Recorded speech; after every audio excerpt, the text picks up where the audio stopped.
120 seconds.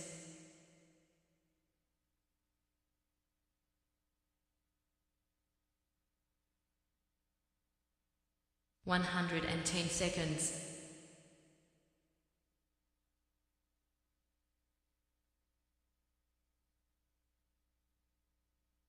100 seconds.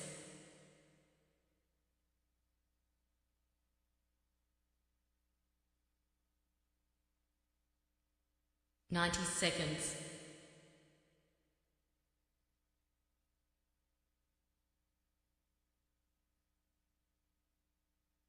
80 seconds.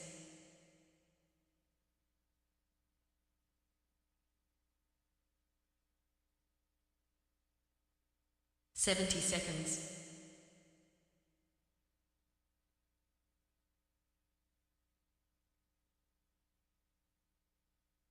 60 seconds.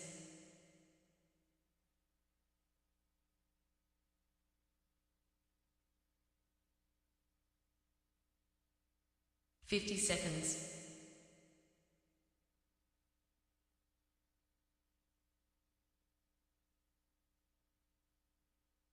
40 seconds.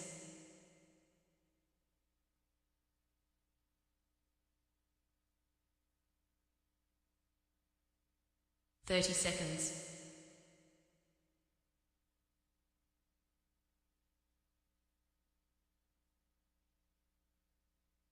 20 seconds.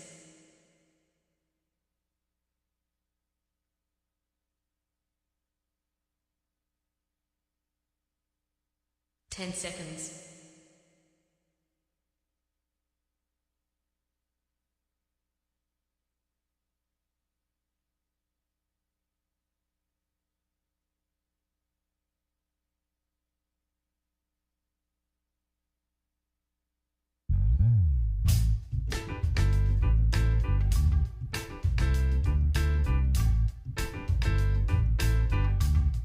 'Hi, My name's J.C. McCauley. I'm Naisha McCauley, and you're watching AccessTV.org.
All right, my friends, it is indeed time to get our talk on. It's Morning Talk with me, your host, J.C. McCauley, along with the champions of talk, little Jay Hogarth in the background there.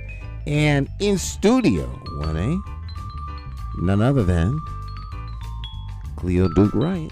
Good morning, Miss Cleo. Good morning. How you doing? Oh, I'm doing pretty good.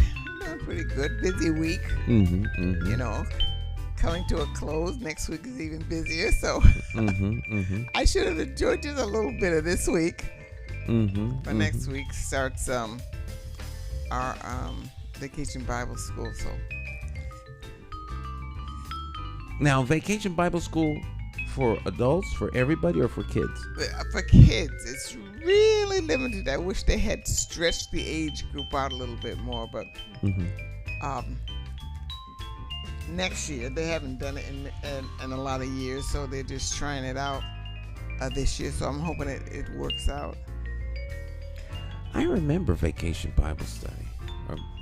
Oh, so do I. That was a wonderful week. Mm-hmm. A wonderful week. Mm-hmm. And then a finale at the end of the program at the end of the week.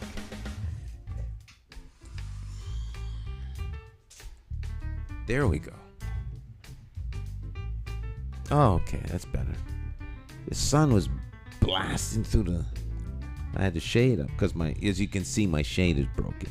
Yes, I could see that. So I had it all the way up so it didn't look so tacky. Gotta fix that shade. Yeah, I remember Vacation Bible Study when I was a kid. But, of course, it has to start after summer school. Oh, well, I don't remember when I started. I think it started more toward, I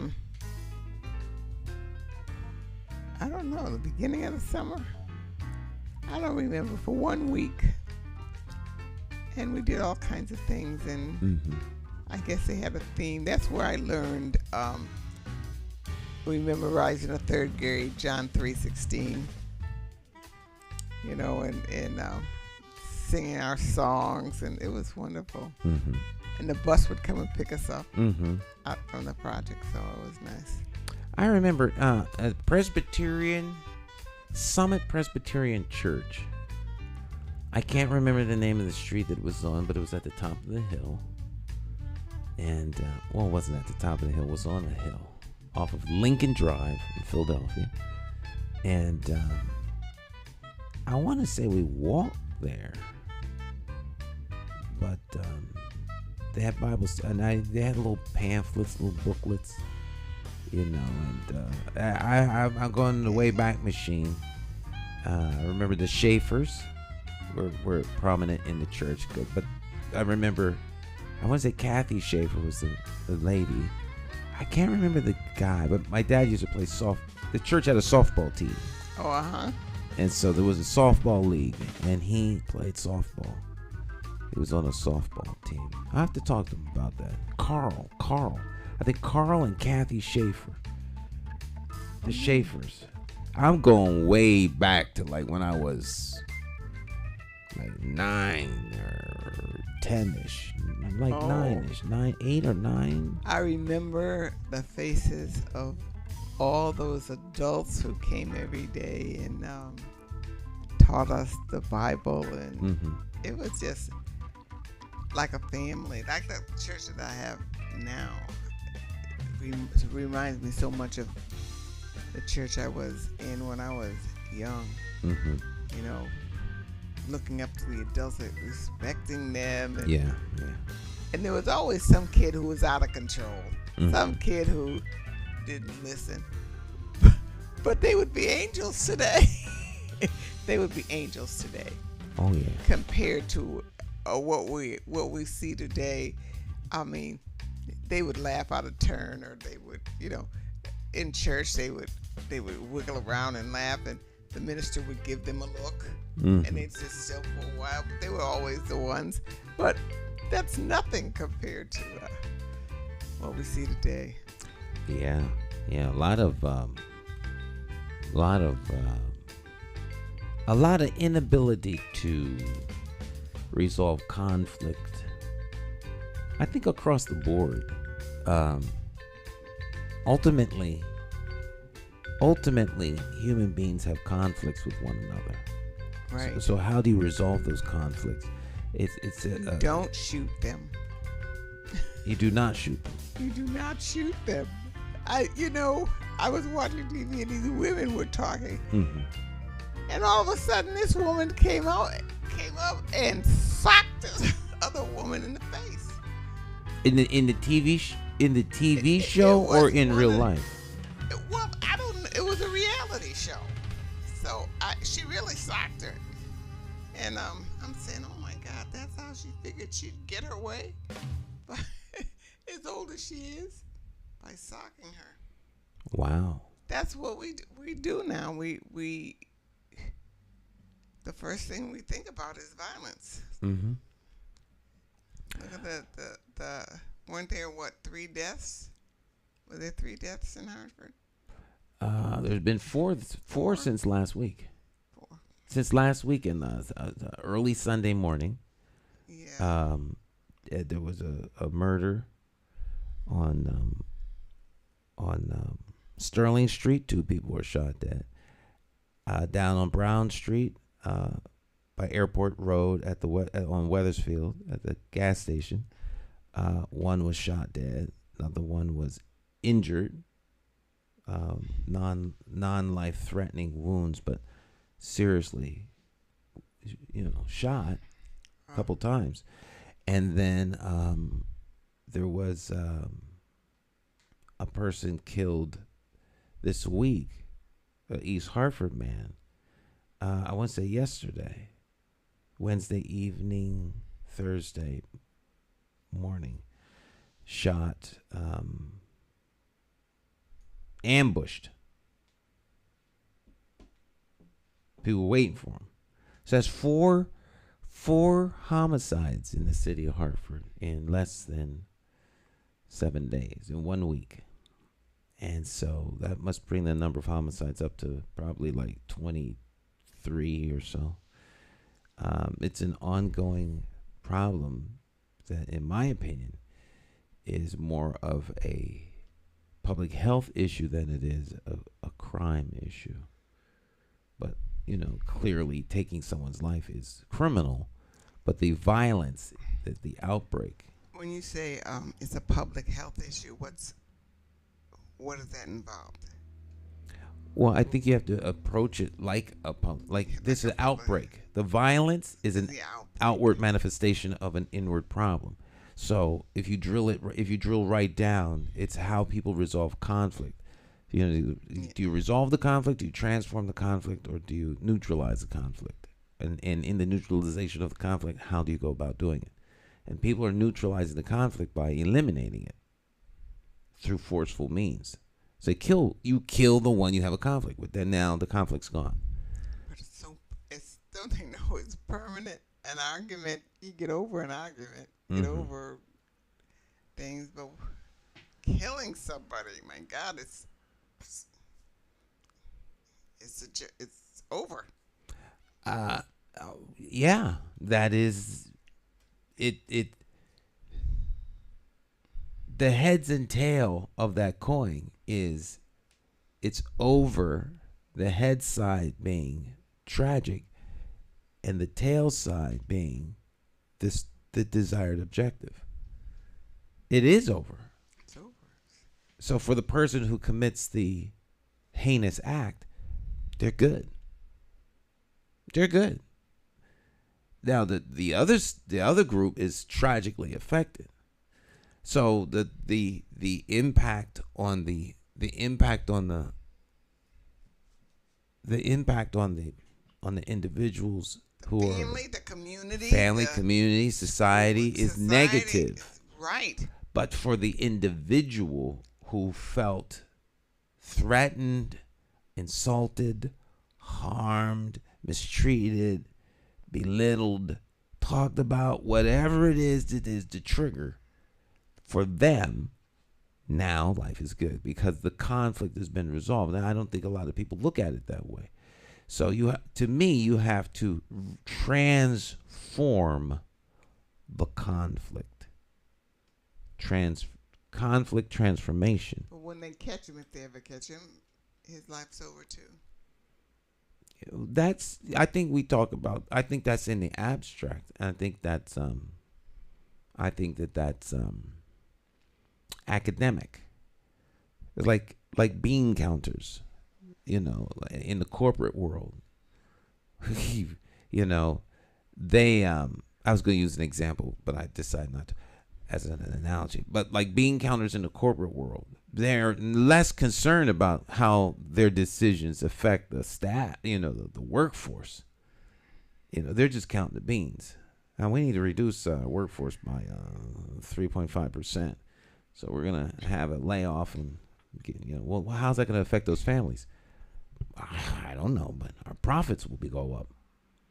It's such a wide gulf. There's a disconnect. I don't know that it's not so much they don't care. It's just a disconnect. And I think that until people look at the cause, the conversation is detached from the reality of the individual who wants to take somebody else's life. They're the source of the issue, because that's where you're seeing the manifestation of the problem. They're, what are they under pressure? Are they hungry? Do they have a mental issue? I mean, are they depressed? Are they angry? How do you intercede?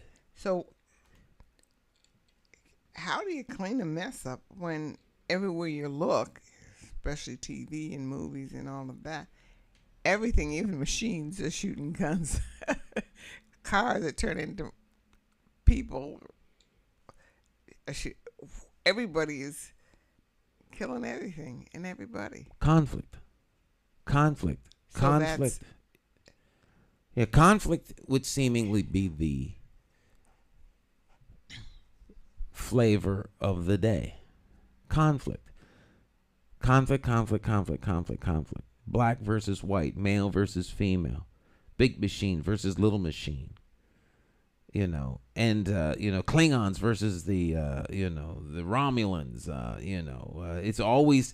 There's always forces against. So what do we consume? What do we watch that is life affirming? That builds life, that values life, that treasures life in all of its forms. That you don't see a lot of on TV. What you see is me matter. I matter. And if you offend me in the slightest way, I'll kill you. Like the slightest offense gives me the authority to eliminate you. And that is very, very dangerous for society. People no longer care about the greater good of the whole. They only care about themselves. What I want. Me, my, I, me, my, I. My interest, my self-interest.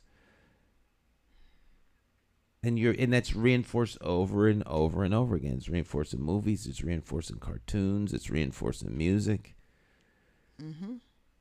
And so before long, it becomes something that people feel, well,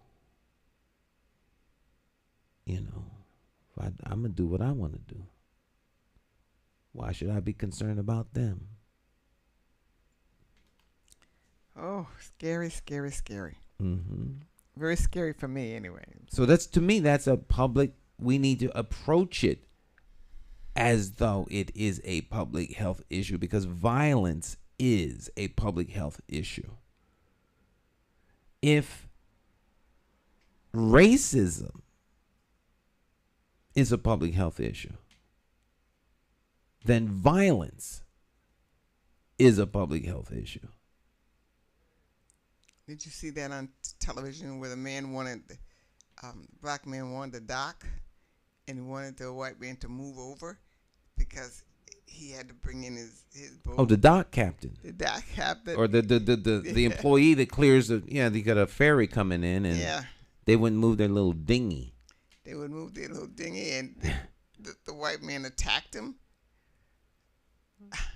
And then some more white people attacked him, and more white people attacked him. Then all of a sudden, you had black folk jumping off the ships for my man. Off the ships. Swimming and picking up chairs, hitting them. It was not funny, but it was a melee. But it was sad. Mm-hmm. Do you really think that's going to work in this day and age? That you're going to get up there and attack someone of a different culture, a different race, and they're just going to let you do it? That's not going to work no more. You think you're going to win that fight? You think, and there's people all around you, you think that the rest of the people are just going to sit there and look at you beat that man? I just sat there and I said, come on, get a grip. Well, that wasn't a TV show. That was that's real. That's real. That's real. I thought one of the most profound things was my man jumped off the boat and swam to the dock to help that other guy. Yeah. And so there's a good example of somebody putting themselves second for the welfare of someone else. And until that flips, we're going to be in trouble. Because it can't be only what's in my interest. And I think we might be getting there. The pendulum swings back and forth. It always does. Because you would have, in other circumstances, people watch while someone gets beat up. Well, maybe one day violence will be the fact that if I am violent to this person, and we're violent to them, they're coming after us. Well, maybe we better think of some other way to solve this problem. Yeah. Maybe we better, because we're coming after you too. Mm-hmm. And, we're not thinking about lives. We could get killed or you could get killed. We're thinking about you're not going to do this anymore. Right. Period. End of story. If I die or if I get hurt, so be it. So be it. You're not doing it to me anymore. Period. So if you want to try to come after me, come on. Well, I think so. That's gonna be until we decide. We better step back and think about this. Well, I think, like you say, it's us. You're not coming after us anymore. You throw a punch. If you punch one of us, you punch us all. Yeah. And we're not going to stand for that. That means there's someone greater than me. We matter. And since we matter, that has to be manifest. And how do you see people? Like, do you see this man as a human being? He's a black man. He's in a position of authority. He's telling you got to move your boat. They don't see him as a person in authority. They see him as I don't have to listen to you. And I think we all have a tendency to be one or the other, depending upon frames of mind and context in the setting. But if we value other people, if we value life, then we'll always do what moves life forward. And, that has slipped. It's slipped. Suicide, all time. It's just increasing. People are under extreme pressure. And I tell you, I was outdoor knocking. All of the candidates were outdoor knocking with their little teams of people. Some had bigger teams than others. But all of the folk out there door knocking, I'm telling you, I'm hearing the same thing from everybody. It is rough out there. It is rough. People are they're not happy. They're disgruntled. And there's like a below the surface anger waiting to just explode. And if there's not some sort of pressure release, I'm telling you. But see, it's not going to stop till it explodes. That very well could be the Not going to stop until it explodes. Mm-hmm. Or until we get a leader who can calm the waters. Right now our national leaders seem to be fomenting the waters. They're in there troubling the waters, stirring stuff up. Mm-hmm. Scary. Yeah. For their own selfish gain. Stick and Stay will be right back. It's Morning Talk.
Every bad political decision is made by a politician elected to office. So if you think your vote doesn't matter, just remember this. There are people sitting with politicians in a back room making deals about your future, making policies about your children, making decisions about your neighborhood. To them, you are just a vote. You are not their cause. You are just a vote. Elections have consequences, and if you don't vote, you are actually voting to keep these people in power to work against you. Now more than ever, you need to make your vote count. It's time to clear the air and vote for a mayor that is unbought, unbossed, trusted, and accountable to you, the constituent. My name is J. Stan McCauley, and I am an independent thinker, and I approve this message. I'm asking you for your vote for mayor of the city of Hartford. For more information, visit McCauleyformayor.com. Have the courage to vote your conscience and vote for the name you trust and know. Vote J. Stan McCauley for mayor.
Hi, My name's J. Stan McCauley. I'm Naisha McCauley, and you're watching AccessTV.org.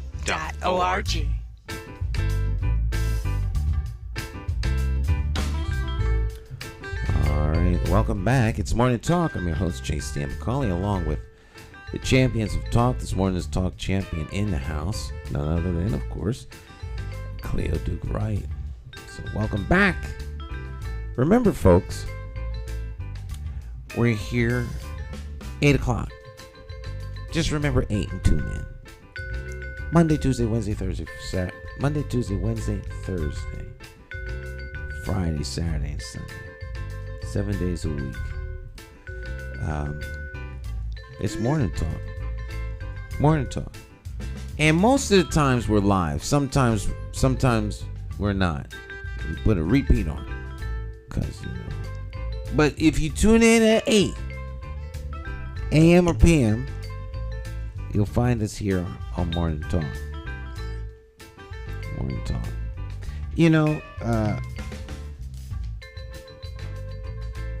Questions.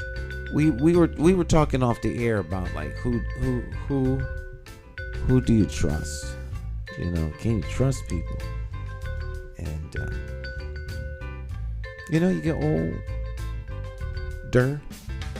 and you have like several. I used to wonder why older folk had several pairs of glasses. I remember going in my grandfather's bedroom. this was many, many, many years ago. And he had like, it seemed to me, maybe there wasn't that many. It seemed to me like he had 50 pairs of glasses. Remember he looked at the glasses. And so I don't know whether you lose them and buy a pair and find them and stack them up. But, you know, after a while you have several glasses because you need them for different things. So I can't see through them. I can't see the teleprompter from with those glasses on, but I need those glasses in order to see the monitors over here when I'm editing. But I need these glasses when I'm reading. The half glass. Well, you know, now they have those glasses that kind of fade. They fade. Do different things. And then when you look down at the bottom of them, you could read. And you look a little up, you do something else. And, you know, I have that kind. It gets, you know, it takes a little time getting used to it. Yeah. It's kind of scary. You know, you see things differently out of the corner of your eye, and it's like something's jumping at you, and it's not. It's just the glasses bringing it. And sometimes you're looking somewhere, and you can't see just because you're looking down for the reading instead of looking, you know, over that. So, yeah. They happen, but you got to get used to it. Yeah. All you younger people, this will be real to you one day. You laugh now, but trust me when I tell you. It's coming. It's coming. If you're lucky. Yeah, around. That's right. If you're lucky if you get old. If you're lucky enough to get old. And a lot of you don't think you're going to get old, but some of you are going to get old. You should strive to be older. That should be your goal in life. Should be to be like 90 minimum. Oh, yeah. Minimum. You know, when I'm looking at television and I'm seeing all this flesh all over the television set, I said, oh, thank you, God, I got through that. Thank you, God, I'm here where I am right now. I don't have to do anything because I'm old. I can do what I want.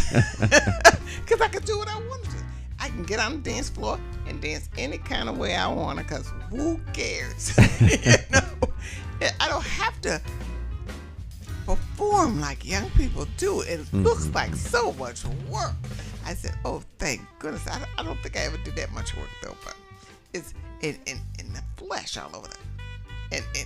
And you know, my son's watching TV. He said, her chest's not real. Her bottom's not real. I'm being nice. Why these women always do this? Look, he chased people apart. Look what they did to their face. They should have left the face the way it was. Do you see how he had to work on his face? Oh, look at him. Oh, look at her. You know, my goodness. I said, thank you, Lord. I'm just me. I don't have to. I don't have to pretend to be anything. But young people have to work so hard because they don't know that they don't have to do all that. You know, love yourself. Go out into the world. And, you know. Man. Yeah, you got to be satisfied. Yeah, you're okay. You're okay. Nobody knows you're okay. You can see on television. Nobody thinks all these people don't think they're okay. Well, you know, back to what we were talking about earlier, you know, you got to love the skin you're in. Love who you are. Be content with who you are. And then you'll be less offended by what other people say or think. I think we waste way too much time thinking about what other people think. Like a lifetime. We waste a lifetime doing that. Yeah. A lifetime on what other people think. And at the end, there's only so much of yourself you can change. Right. Not very much of it. The things you want to change usually are permanent. And you can't change them anyway. You know. So we think we can change everything we can. You're just who you are. You're who you are. And you have to be content and satisfied that's with who you are. That's after you find yourself again. Because after all those years of trying to be something else, then you have to go on a journey of self and discover who you actually are. It may not be all that pleasing, but it may not be too bad, you know? Yes, your fingers are your fingers and your toes are your toes. And your body is your body. No matter how many needles you stick in it. Your body is your body, period. That's the end of the story. I have this thing here. Before we came back, we were talking about trust politicians and things like that, and like who do you trust? How can you trust the trust factor? Oh yes. And which caused me to think about there's a lot of forums that have happened, and there will be a few more forums that will be happening. So we have what we call Smarter. Smarter. And I can't take credit for the Smarter because it was, you've heard about Smart, but Smarter. So a friend of mine gave these to me, and, we kind of developed them and modified them for the campaign in the 2019 campaign. So these have been around our space here for a while. But make sure you ask smarter questions when you talk to candidates. Note, smarter questions and answers are specific, measurable, attainable, time-bound, evaluable, and revisable. If you take the first letter of all those words, it comes out to smarter. So specific. Exactly what are you talking about? You got to be specific. If you want a good answer, the question matters. You got to ask the right question if you want a better answer. So ask specific question. Exactly what are you talking about? Is it measurable? How can you measure it? Is it attainable? How will you get it done? Well, what is your vision for Keeney Park Pond?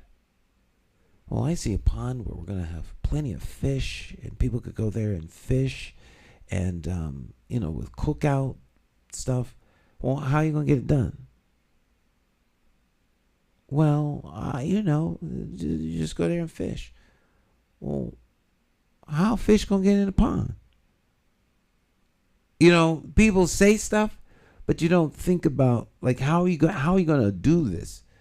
And if you don't ask how a person's gonna do what they say they're talking about, then how do you know they're gonna do it?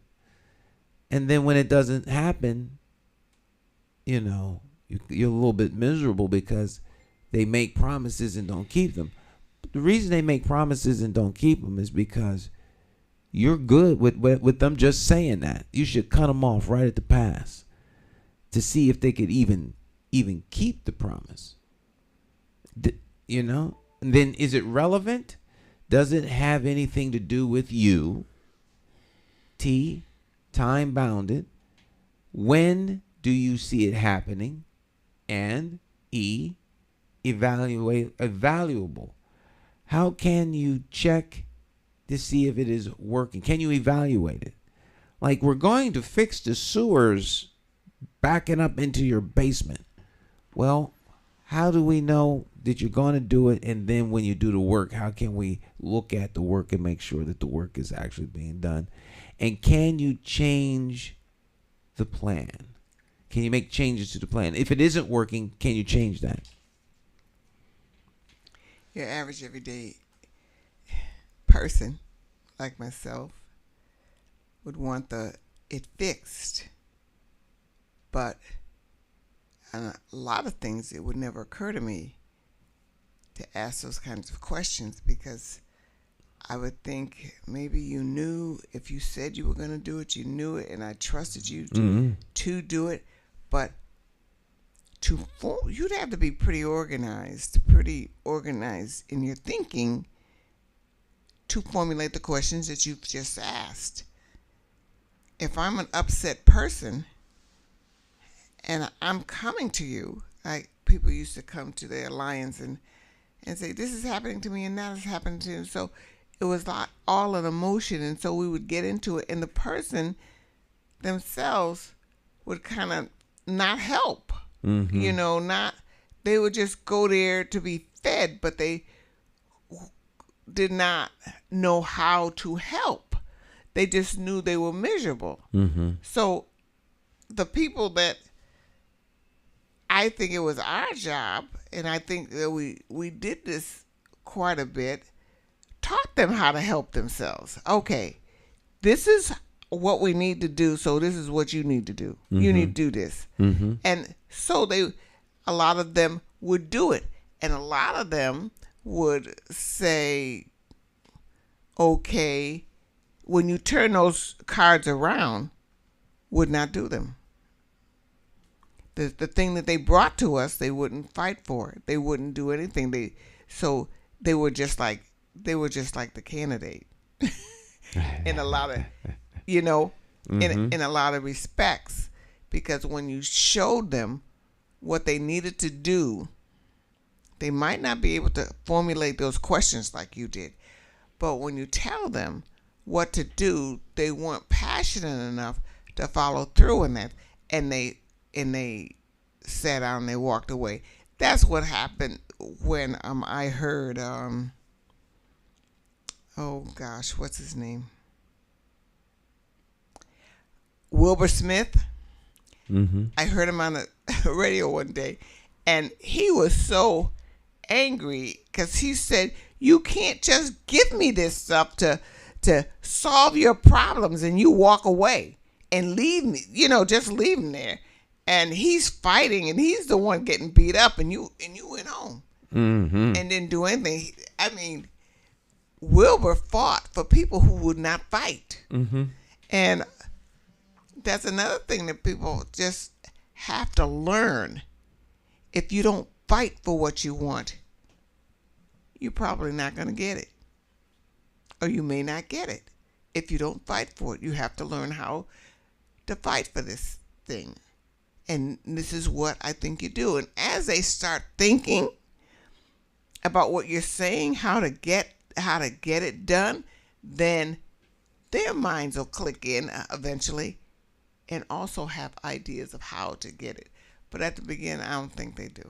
I don't think a lot of people, I can't think most people, but a lot of people have lazy minds because we haven't been thinking in that way. And so we have to push start them, That's interesting. Lazy, dependent mind. Yeah. Lazy minds that create dependency. Like your children are dependent on you. They don't know any better. They're in a learning mode. They want to be dependent and self-sufficient, but they don't have the resources or the experience to gain that. So they literally are dependent on you. To what degree do we want to be dependent on government? We are dependent on the government because we have lazy minds. I would say the majority of us have, and if we don't have those people that jumpstart our minds, then we're gonna stay lazy, and they're gonna do what they want to do to us. Yeah. I call now. This is not a nice term. Some people get offended when I say this, but there's like it's a plantation governance model where you are dependent upon, quote unquote, the master or the oppressive force that governs everything. And so rather than to think that you could do a thing, you hope they do something nice for you. Well, I hope that they'll be good. Yes. For us. Then hopefully they'll be better than the last ones. And that's not only the people of color. That's everybody. Everybody, right? That's everybody. I've seen this across the system, to the degree that people will say, well, if you were, I want to know what you're gonna do for us if you're the mayor. To me, that's the wrong question. What do you want me to do for you as the mayor? See, so they're coming in like children. Yes. What are you going to do? What are you going to get me for Christmas? Well, what do you want for Christmas? I would like a bicycle for Christmas. I don't know if we can do that. Oh, please. Well, let me see what I can do. Now there's a totally different tone. I hope you get me something nice. Well, nice is relative. It may be nice to me, but not to you. So I think we've a lot of people have turned their representatives that govern on your behalf into like these all-seeing genies that are supposed to just rub their fingers together and behold. So if your state representative or your city council person or your mayor or your governor or whoever the person is who represents you goes to contend for you, particularly in the legislative side, they represent you, so they need you just as much as you need them in a collaborative effort so that they can get something done for you. So like what you were saying about Brother Wilbur Smith, look around and there's no one there to help you. No, they beat you up, and the people you're trying to help, let them beat you up. Right. And no one's swimming to your rescue with a chair. No. And they allowed this city to do to Wilbur what was unfair in many instances, and we just sat there and let them do that. So I don't know. We need these jump starters all the time, and we need just to think differently. So when I get those little texts, who do you trust, the Republicans or the Democrats? I do not answer. I'm a Democrat. I do not answer because I don't know who to trust. Right. I just don't know who to trust. And I think that they have their little club up there, and we're the puppets. And I don't like being a puppet. Particularly when you aren't the puppet. Yeah, I don't you like. should I don't be. like You that. really should be. It's really the other way around. Yeah. Because it's the people. It's the people's government, not. We don't belong to them. Like the people don't belong to the government. The government is an arm of the people to do its bidding, and they've managed to flip it because we have lazy minds. That's right. It's when my son fell on a vehicle that the U.S. Army was holding a government vehicle. They called the police or something, and and I said, they said something about you're the government. That is government property. I said, what you talking about? I'm the government. Are you kidding? I'm the government. This is private property. You can't come here. What are you talking about? What are you talking about? I am the government. This is city Are you property. crazy? I mean, unless I'm standing in the middle of the police headquarters or something like that, I have a real hard time with that, I never heard from them again. They left me alone. I guess they said, oh, there's another crazy woman. We don't want to be bothered. We don't want to be bothered with her. But I didn't. But my sons just thought that I was just nuts. And just thought that, oh, there she go again. And mommy goes again, But they didn't realize you have to fight, but I didn't know how to fight. The only thing I knew how to do was holler when I got upset, and I think that's a lot of people. Well, you don't know how to fight. You just know how to holler. You just know how you feel. I'm angry. I'm mad. Right, and you go after whatever is in your way or you think is standing in your way, and you don't do what you just did. You do this, you do this, you do this, you do this. You just holler because you're frustrated and you don't want to be taken advantage of, and you don't know how not to be taken advantage of. You don't know how to do that. How do you do that? Well, one Except thing. scream. Yeah, that's what I did. Well, people become very emotional, and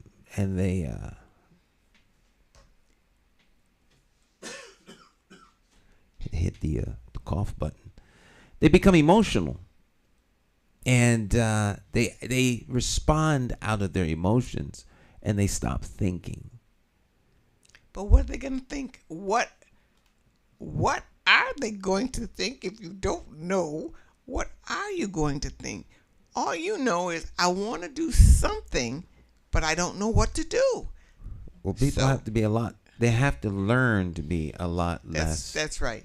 emotional, and you attack problems with a list of possible solutions, and then the problem will be resolved. But it's not going to be resolved because you got mad. No. That's like children. Children do that. So that they figure, because they don't have any power. They don't have any power. So they have to be emotional enough to move you to do something. Right. All right, let me stop, because they're going to yell and scream and cry and bicker and moan and stomp their feet. But the people who are in charge already know that. Right, so they And can play to you. your emotions. That's right. And they can pitch you one against the other. Yeah. And they can put people in places that they know that there's going to be a problem here. That you're going to be so into what you're doing, you're not going to think about the things that are changing your everyday life. You're not going to be thinking about that. I think about that at night when I'm when I'm listening to all this Trump stuff, and I said, I wonder what they're really doing. I wonder what we should be really paying attention to beside all of this. Because there's only so much Trump you can say. I mean, they say the same things every night or every day. What do we need to be paying attention to? You know, what's the real backstory here? What is the subliminal message that they're beaming to you? It causes me to think about, some of the actions that have happened, not only here in Hartford, but in other cities. Let's say you're gentrifying a community. Or worse, colonizing. Mm-hmm. I don't have as much of a problem per se with the gentrification. If you look at gentrification by definition. But I have a profound problem with colonizing. And in my opinion, Hartford is not being gentrified. It's being colonized. So how do you get a building that has maybe 400 people in it, or let's lower it to 100 people. You got 100 people in a building. There's some families, some couples and some single units. But let's say average of 100 people. Now, you can't just kick them out of the apartment, because that would be seen as being horrible and mean and this, that, and the third. And people would push back. The community would get all upset. Yada, bada, bing, bada, boom. But you could not fix things. But if you don't fix stuff, then people will complain about the stuff. They get in their emotions, and now you play that emotional thing, and then they voluntarily leave the building with a couple of, Section 8 vouchers that are useless. And now you have a whole new building empty, courtesy of the emotions of folk. We want you to pay for our relocation, and we want to be able to move anywhere in the country. Okay, well, we can arrange that. And then you get a little Section 8 vouchers, and then no one will take them. And you wind up being what they were going to do to begin with, homeless. So you have to be very careful when you drop into your emotional state, because you're ripe for the picking. Absolutely. Ripe for the picking. That phrase just made sense to me for the first time. You always hear it right before the picking. Well, the fruit gets ripe, and now you can pick it. Now you can So these pick it. people are like fruit on the vine. Their emotional state has made them My aunt just right. told me a story when they had rent control in New York, and this landlord wanted to get everybody out. He started to rent to anybody, and it became like a drug place. And she had a very nice apartment, and she wanted to keep her apartment, but things got so terrible. People started throwing trash and things out the windows and things like that, she told me. And she finally did leave, and they redid the whole building and raised the rent tremendously, and they got what they wanted. But how could a building full of people that the landlord is not taking care of the building, how do they fight back? Now, there must be a way for them to fight back, to have the landlord take care of what he needs to take care of. You have to be a little bit more strategic in how you fight, because there are ways, but it requires people to be very strategic. You have to think, and you have to think in terms of what is it that those that are opposed to your goals, what are they thinking? What's their end game? What are they trying to achieve? So that you don't play right into their hands. Because too often, that's what happens. So, to me, you organize a renters union, you get the money, and you buy the building. You find out if their taxes are behind. You go down, force a tax sale with some of your elected officials, and buy the building out from under them. And fix it up yourself. Just because it's owned by somebody else doesn't mean the quality of standard of life should be diminished. If they won't fix it, find a way to buy it from them and fix it up yourself. Empower them. Use your NRZs and some of the powers that they have to exercise a little eminent domain. You declare the place semi-unfit. You take it over, fix it up. You get a loan on the value of the building. There's all kinds of things you could do if you want to be creative and be life affirming for the people that are there. And invest your time, energy, and effort into it. I mean, after all, you live there. This is your home. That's just something off the dome. I don't know if you can do that or not, but I mean, that's a good place. That's a start. Yeah, that's a start. You guys have a starting point. Thinking is a start. It's a thinking. Getting together with neighbors brain. And think it out. Yep. But am I too tired after work this time? If you're too tired after work to figure this out, imagine how tired you are when you ain't got no place to live. Oh, yes. Ain't got no. For the abonically challenged, when your living conditions have deteriorated to such a degree that you have no place to stay. Ain't got no. It's a song. I'm trying to think of it. Stick and Stay will be right back. Jay Hogarth in the background.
Hey, Hartford, Connecticut, I'm talking to you.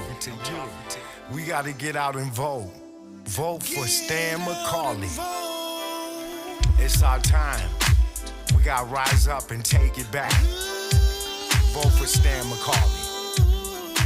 Vote for Stan. You gotta vote for Stan McCauley. Vote for Stan. Vote for Stan. Oh yeah. It's more than politics than just what your social covers. And it ain't somewhere written down in bold letters. Don't just take my word for it, do your research. Think of your future, look at your bigger picture. Suit and tie, clean up, unity for the righteous. Plotting on action, hands on access. With a light source vision, door to door knocking. Guerrilla style marketing, brainstorm as a collective. Real neighborhood suggestions. Only we know what it is where we living. To make real life decisions. Move on facts, make it manifest back. You gotta vote for Stan McCauley. Vote for Stan. Vote for Stan. Vote for Stan. Oh yeah. Look at your city, stop. Take a look around. Is opportunity flow into your house? Are you working? Wait, can you save some money? And is your neighborhood safe? Or is it a homicide every night?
My name is Marlon E. Starler Sr.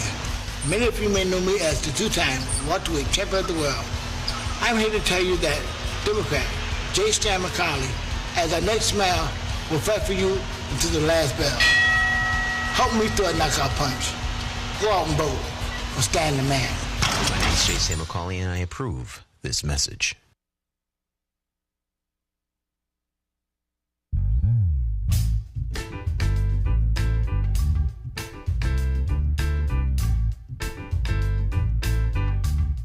Hi, My name's J. Stan McCauley. I'm Naisha McCauley, and you're watching AccessTV.org.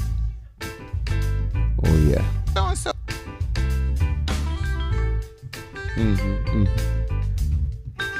Yeah. All right, we're back, my friends. It's more to talk.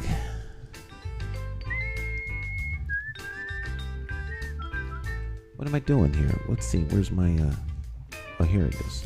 Is this it? No, here we go. Here we go. There we go. I could do this more often. You've the controls here. Oh. There we go. Yeah. You know, if you stay away from this for a couple days, you lose the crispness because you're not doing it. Well, my Zoom show has lost its crispness. I've been trying, and then my tablet now won't charge. Well, it's always something wrong. Is that an Apple tablet? Yeah. You could tell I'm not an Apple guy. A lot of people love Apple stuff. It won't charge. I'm a PC guy. Always have been. So I'm saying now I gotta go take it in. Did I get insurance on it? I don't know. Oh, jeez. It's not that old. Apples should last forever. My people I know have apples longer than I have had this. So I don't know. Maybe I will get a different. Once upon a time, we had well, I didn't have it. The station had it. Harvard Public Access. And when the station moved from 34 Sequoia Street down there in the Coal Complex area to Sargent Street, we left lots of stuff behind and gave lots of stuff away and threw lots of stuff out. And one of the things we got rid of was an old Apple Macintosh. Like the old 1 unit with the cathode ray tube. And I don't know what we were thinking. I don't think anybody was thinking. I think we were just done. We just wanted to get out. I know the feeling. Yeah. And I don't know. Maybe it would be worth something. I guess it's nostalgic. It's not really worth anything, but the nostalgia of it. Having that. Did you think you could use it now, huh? You couldn't use it. It was useless. Paperweight. What are you gonna do? Because now this is the new computer. The phone. I call it a computer. This is a computing device that allows you to talk. I mean, we refer to it as a phone, but it's so much more than just a phone. And it can do a lot.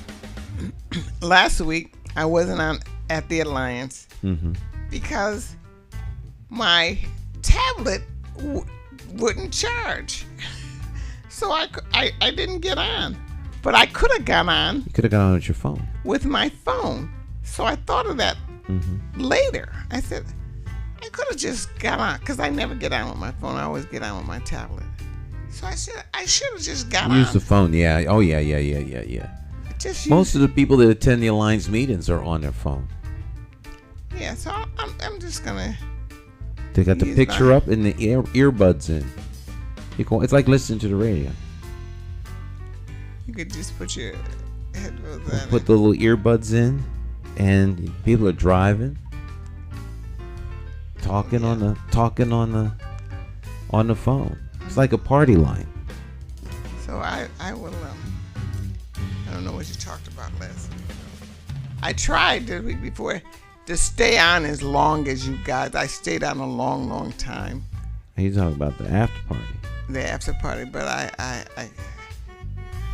my tablet went out. I wasn't hooked up, so there's people who love the after party, and then there are those that this. It's the same people at the after party every time I'm there. Well, yeah, there's a certain group. There's a core group. You know, we have a meeting every Saturday morning. We have a meeting, and everyone's invited to come to the Alliance meeting. By the way, it's open to everybody can come, but there are rules. You have to really be a dues-paying member to talk, to engage in meaningful conversation that brings about a resolution or a vote. In order to do that, you have to be a dues-paying member. It's $25 a year. That's real cheap. And so we meet every Saturday for the last 35 years. Yeah, at least. Every Saturday. Now the administrations and presidents have changed over the years, but they always meet every Saturday morning from 10 to 12. That's it. At 12 o'clock, the meeting is over. And the people who have left are still involved. They're the underground. Oh, You ain't got to tell me. We have an underground. There's a whole underground. Oh, trust me. I'm more than well aware of that. Yeah. Oh, yes. So the alliance, you have the visual alliance, the people who you can actually see, and then there's those people who you don't see. They're in the ether. They know exactly what's going on. So, yes. So it's like watching TV. Yes. Like you don't know who's watching you. No. But someone's always watching. But the after party, and there's people that join the after party. You have no idea who's in the after party. You always be careful of what you say. Always be careful of what you say. Don't. You have to be very intentional on your words. Someone said to me, was it yesterday? Yeah. Someone said to me yesterday. They asked me to come to Eric's the barbecue they're having on the 13th, and I got an invitation through my email or my text. The 13th of August. Okay. What they having, ribs? I don't know. It's in Bloomfield. Oh, okay. I think I know where it's at. I won't crash the party. And so you didn't get an invitation. And they said, "Come, Cleo, come. Everybody knows you're gonna vote for Stan, but you could come." I said, "Who's everybody?" Now, why would anybody? Everybody doesn't know me. He says, "Everybody there knows that Cleo Duke-Wright is voting for Stan, but you could come to the and sign his petition." And so I said, "It's all over now." But the 13th is what? Tomorrow, the day after. Today's the 11th, so the 13th must be Sunday, I think. And it's going to be this Sunday. And so I was thinking about, going, but I'm not. They said, "Oh, Cleo, they would love to see your face." I said, "Oh, they would." Oh, I don't know why they would love to see my face, but they said, "Don't." He said, "Don't worry. Everybody knows where you are. Everybody knows. Everybody doesn't know me. Right. And everybody doesn't know what I'm going to do, although they may think they know what I'm going to do." I tell you, what happens, we have a commercial. We haven't run it yet. We ran it before, but we haven't run it at all this year. And we won't run it until it gets close to Election Day in November. But it says, it's based off of the Las Vegas commercial. What happens in Vegas stays in Vegas. Oh, yeah. What happens in the voting booth stays in the voting booth. No one knows who anyone votes for because it happens in the voting booth. So it's a kind of a play on, it's a kind of a shtick-ish and play on words and ideas and emotions. So we're encouraging people to use whatever team is driving you. You need a ride? Call my opponent. Have them take you to the poll. Then when you get in there, vote for me.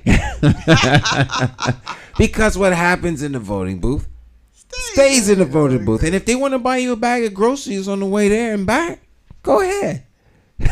But vote for me. But vote for me. So what happens in the voting booth stays in the voting booth. But no one knows who votes, And, it's like no one voted for Donald Trump, but he wound up being president. How is that possible? How is that possible? So somebody voted for him. Somebody voted for him. I didn't vote for Donald Trump. And no one did. No one in the country voted for Donald Trump. Yet he's there. No one voted for Biden. Yet he's there. So people are that's one thing people will lie about, who they voted for. Yeah. And then you'll have people who will tell you they're actually going to vote for someone, but then don't, because they want to make sure that, So, I had one high-ranking politician, I won't mention any more than that because you might be able to guess who it was, that told me, "I'm committed to the campaign, but my vote is my own." They were on another campaign. This was a couple years back. Mm-hmm. And they were committed to the campaign, but that did not mean that that's who they were going to vote for. Because when you get in the booth. When you get in the voting booth. So, you always encourage everyone that wants to be in politics or run for politics or whatever the case is. Always champion your message right up to the end, because you don't know who's listening. You don't know. Yes. And you may actually have people who are supporting what you're talking about that are in other camps. Sure.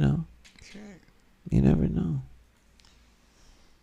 You never know. I don't like the question, who did you vote for? That's none of your business. Right. Right. That's what you said. That's what I tell people. I just don't. Mm-hmm. I just say I don't like to. I used to feel like there was pressure in me telling them, but I don't do that anymore. Because I never asked anybody who they voted for. Oh, yes, I do. My girlfriends who are close to me, Yeah. I mean, you might ask certain real inner circle friends, right, that question. But I don't go out and ask anybody who they. I usually don't bring anything like that up.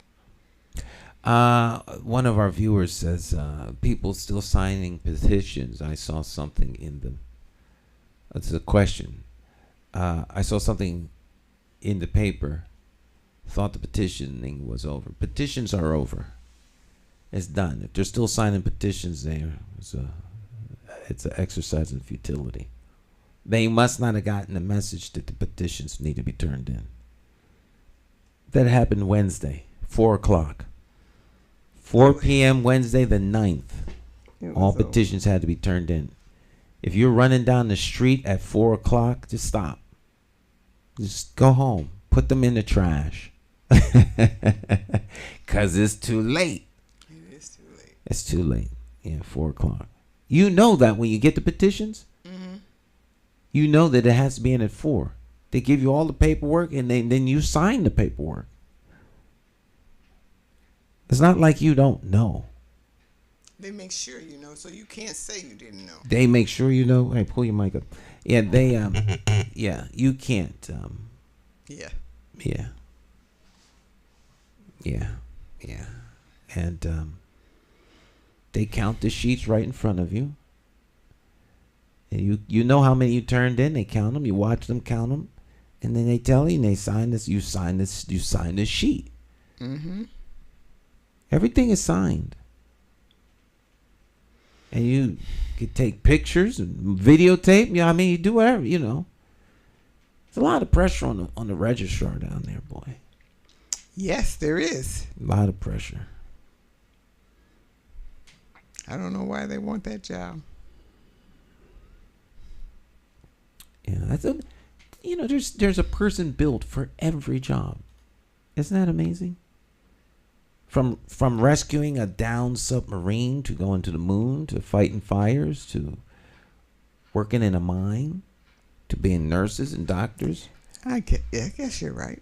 So there's someone built for every job, and they like it. I've asked, oh Lord, what did you build? What'd you build me for? You look back and you say, whoa, is that what that was? Is this what this is? Mm-hmm. I'm not quite sure. Yeah, I guess, but you're right.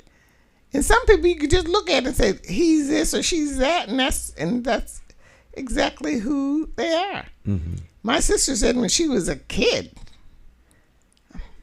I'm going to be a teacher. And that's what she never changed that. One, I want to be a teacher, and I want to be 40.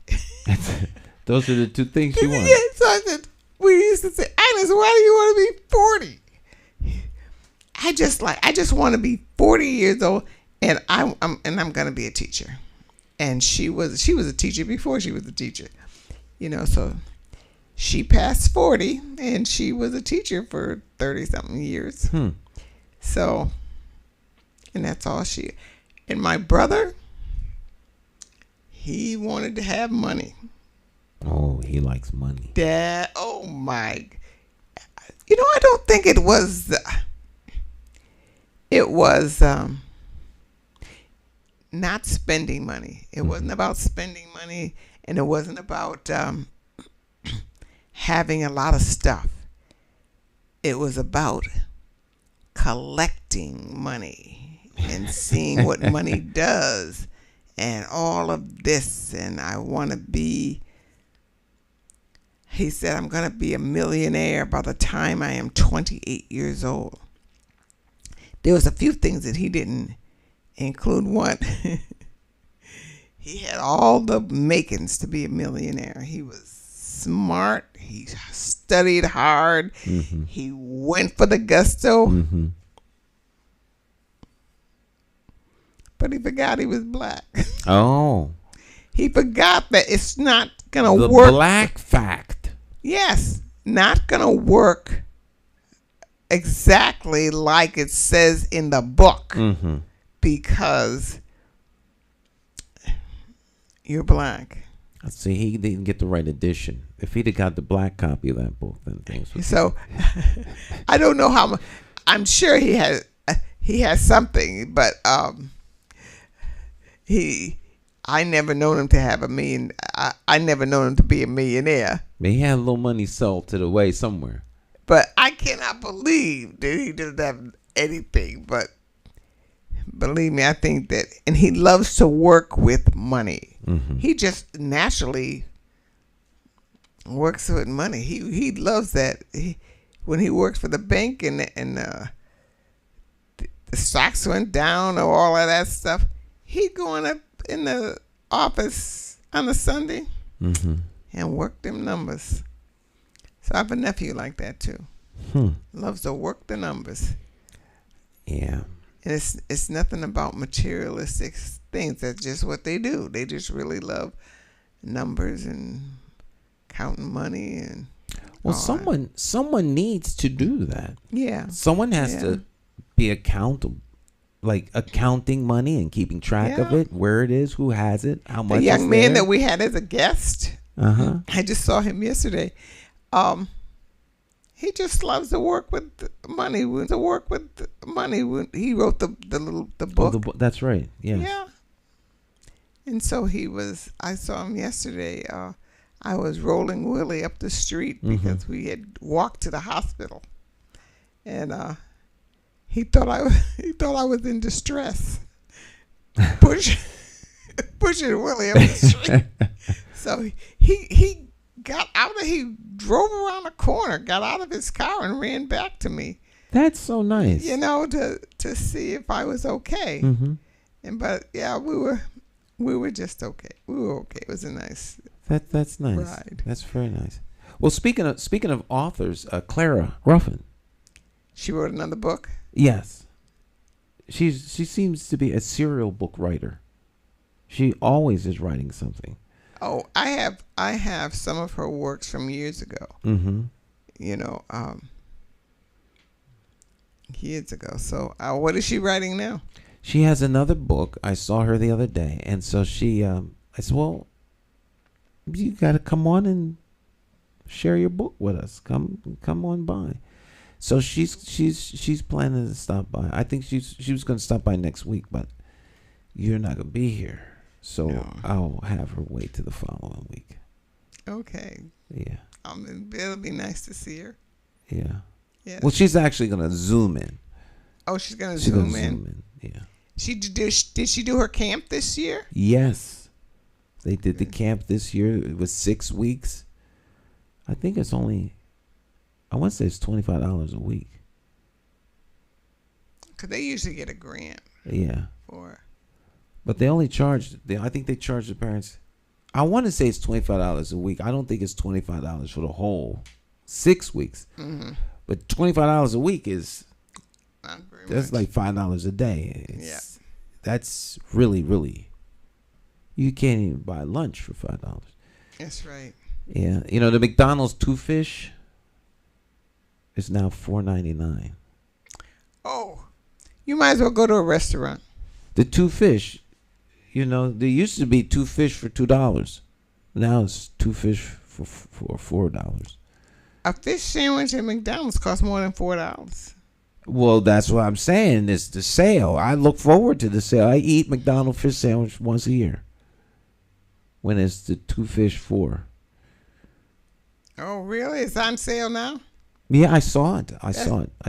That's about the only thing that I like. I compare Burger King, because I usually go to Burger King, but I do like McDonald's better. Their food. I don't know. I don't. Why? It's like, where do they get all that food from? I would like to see the beginning. I want to see the beginning of the process. I know the end of the process is the burger that you get. We're at the end of the process. So I want to go to the beginning of the process, like where the potatoes are grown, where the beef is raised, and where the fish are caught. There's a lot of food out there for people. Yes. But I read this, that McDonald's is less calories than Burger King. They had it. They said which was which, but McDonald's bread tastes better. I don't know why that's funny to me. It's like how many calories are in this 1 teaspoon of sugar before I eat all of the rest of the sugar? It's people like a penny wise on the sugar. It's like, I don't know if you can even have a discussion about calories when you talk about McDonald's and Burger King food. It's like calories are out the way. We don't have this. We're not counting calories. We can just eat. Because calories are just. I'd rather go to a restaurant because it's not that much more, or sometimes it's less. You buy 2 sandwiches, and where was I? Popeyes, 2 sandwiches, and I like those frozen drinks. And 2 drinks, and it cost me almost $20. That's a lot. Don't you think that's a lot? 2 sandwiches and 2 drinks, it cost me $20. 18 something. I mean, from a fast food place, you used to go. You want to be shocked. Think you drop in and get a quick hamburger, go to Five Guys, and then you go pay for it, $40. What? How much? A hamburger? The last time I ate at Five Guys, I got a this for me and my daughter, my oldest daughter, Jessica. It was a hamburger, 2 hamburgers, and fries. This was a while ago. It was like $25. So now with the inflation, I'm sure it's up there like $35. It's just expensive. Five Guys is eat home. My goodness. $4.99. I paid about $5 for a fish sandwich. It had been so long since I had been there, but I didn't know they had the 2-for-1. I saw the 2-for-1 on the side of a bus just the other day. Fish, and that's the one thing I like in McDonald's is their fish sandwiches. I'm gonna go buy that. I like the McDonald's fish sandwich. 2-for-1, and you just saw it? Well, it's 2 for $4.99. I don't know that it's necessarily 2-for-1, but if one normally costs $4.99, then it would be 2-for-1. But the fish costs $6. Right. It doesn't cost $4 and something. What if you were a fish hanging on the wall? Remember that commercial? No. There was a fish mounted on the wall, and it was a McDonald's fish commercial. The fish was singing, "What if you were the fish on the wall?" You wouldn't think it was funny at all. I would play it, but I don't have clearance to play it. I don't want to be sanctioned and get a copyright strike. But that's an old McDonald's commercial for the fish sandwich. You have to say that right. If you were a fish, it wouldn't be funny at all. You wouldn't think that it was funny at all. But if you were a fish hanging on the wall, you wouldn't think that it was funny at all. McDonald's. Yeah, it's a McDonald's commercial, the fish sandwich commercial. Oh, no, I don't remember that one. Yeah. Favorite commercial from youth? Say it again. Your favorite commercial from when you were a youth? My favorite, I don't even remember. Oh, there's one that you remember that old lady. I love that commercial. Where's the beef? I still laugh when I say Where's the beef? Right, a little tiny little patty. That was Burger King. That was Burger King. Right. Where's the beef? Yeah. Oh yeah. That became a national sensation. Everybody was walking around. Where's the beef? You know? Yeah. They were asking politicians that. Where's the beef? Yeah. I like that commercial. Mm-hmm. I can't remember any other commercials, but I'm sure. Well, you know, what about Oscar Mayer? My baloney has a first name. It's Oscar. Wait, my baloney has a first name. It's Mayer. My baloney has a second name. It's Mayer. And if you ask me what I say, I remember that one. Cause Oscar Mayer has a way with Bologna. That's how you know how to spell baloney. You know, Bologna. Oh, yeah. No, I do remember that one though. Yeah. Mayer. Oscar Mayer, bologna. I remember. Do you remember frying bologna? Frying it? You never had fried bologna? Oh yes, I love it. Okay, yeah. Fried bologna. But they say the bologna has got such junk in it. Oh yes, it's garbage meat. But first of all, I love Oscar Mayer bologna, and I love Oscar Mayer hot dogs. Yes, I have. When I get off the air, that is my treat. I'm gonna have 2 hot dogs, Oscar Mayer in the oven broil.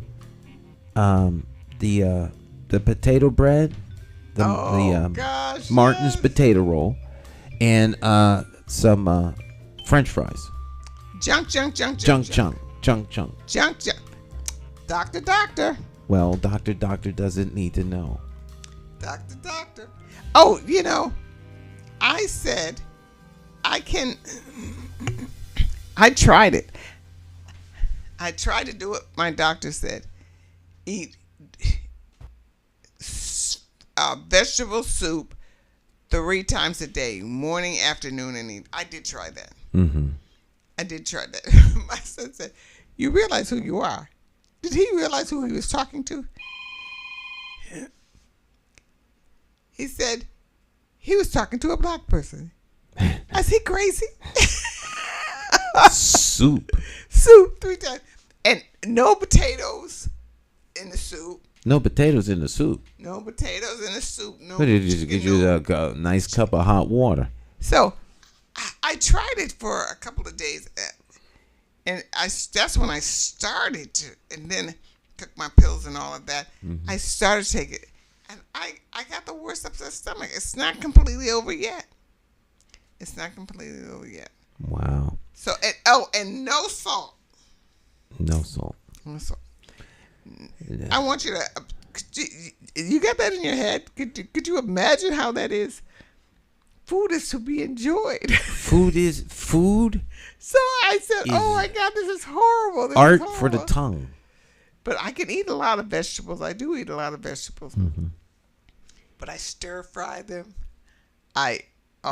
In butter or oil? I usually use olive oil. Take a little bit of olive oil.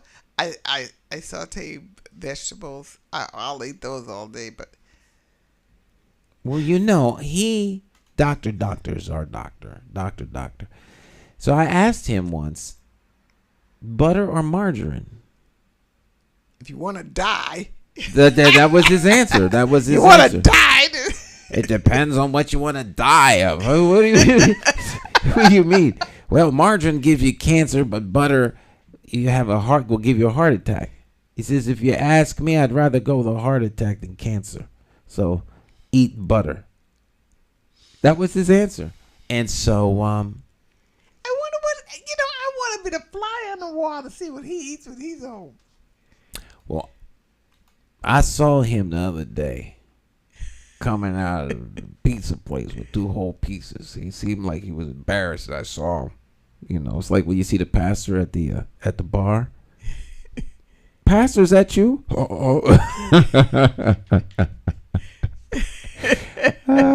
Stick and stay. We'll be right back. It's Morning Talk.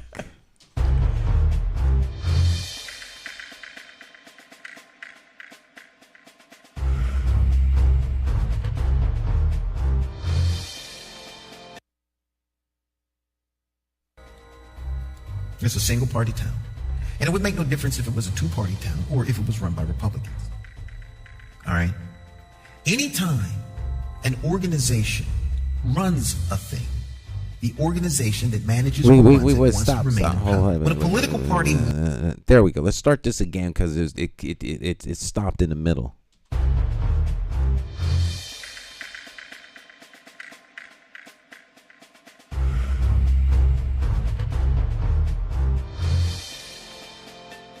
Harvard is run by the Democrat Party. It's a single-party town. And it would make no difference if it was a 2-party town or if it was run by Republicans. All right? Anytime an organization runs a thing, the organization that manages or runs it wants to remain in power. When a political party runs the responsibility of governing your city, they're more concerned about remaining in power than they are concerned about providing needs for you, the constituent. It's your government, not the party's government. That's my only issue with the party. I'm a Democrat, all right? But I will never be embraced and accepted by the Democrat Party in theory because I'm not towing the party line. You understand what I'm saying? So the party needs someone to run for mayor. The mayor is an instrument, and he is a component of the machine that is city government. But he's less accountable to you and more accountable to the party. And the party has an apparatus by which to hold him accountable. The town committee. All right. And then the chairman of the party for the local municipality. And then the chairman of the state. And then and on and on and on. And the president and all that other stuff. And so the state committees. All right. So they want to vet you. So you run for some local office first and see if you can be trusted, this, that, and the third. Can you be trusted to lie, cheat, steal, put out lies, take in cash? Can you be trusted to do that? If you can't, then we can bring you in. All right, but we always gotta hold you at bay because the power is tight. The power is like an aphrodisiac. People like it. It's worse than cocaine, right? They want the power, and once they get a taste of the power, they want to hold on to the power because the power is literally to give projects up or down. That's it, all right? But the power is not meant for that. The power is there to manage the system on behalf of you all, the residents. Okay. But when you as a constituent are not satisfied because there's people being murdered and it doesn't seem like anyone's giving it any attention, and you feel that your investigative agencies like the police department should be looking into these things, you then become a thorn in the side of the people who are supposed to be doing stuff. All right? Or you have a community review, like a civilian review board. And the civilian review board flags particular incidents that happen by police officers. But those incidents might be a liability to the city. So the city is crushing those things from going any further because if they do so, in theory, they will expose themselves to a liability and they can be sued for millions of dollars. So they never sees the light of day. So you, the constituent, who's supposed to be in charge of all of this, are kept in the dark. There's no transparency because they don't want you to know what's going on with your government because it is a threat to their power. So if you want any of that to change, you need to elect somebody who you can hold accountable, as opposed to the party installing someone who is beholden and accountable to them. This is not rocket science. Very simple. Very, very simple. Very simple. Don't let anyone tell you that you don't have the capacity to hold accountable your elected official. They want you to think that way because then you accept the fact that you don't have accountability over them. But you didn't put them there. The party put them there. Understand? The party put them in office, not you. You think your votes put them there, but it didn't. It only takes 35 votes to get into the office of mayor. That's the town committee. If those 35 people come out and vote for them, they're in. They don't need you to come out. All right? And so you have the illusion of choice, the illusion of a modicum of control that you think you have, that you find that the rude awakening comes 3 weeks after they get in office. You get the old royal shaft. Because you didn't put them there. You understand? If you put them there, they would be beholden to you. If you put them there. As an elected representative of the people, you are beholden to the people, not the party. And that's why Hartford is in the shape it's in. because your elected officials are beholden to the party.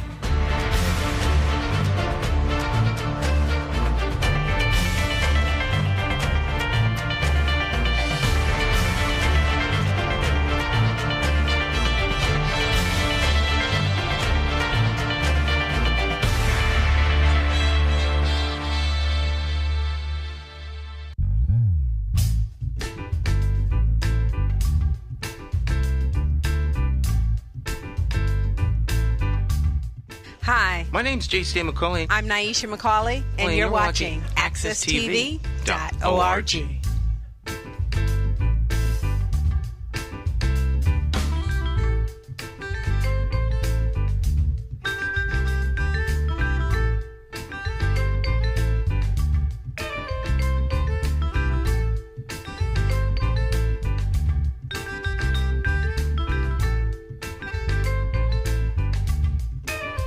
Oh, yeah.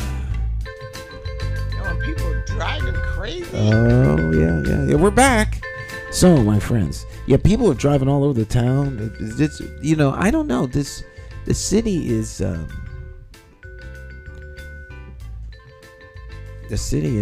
not in a good state right now. It's not in a good state. So, most unfortunate. Plans for the weekend? Oh, I don't know what I'm going to do this weekend.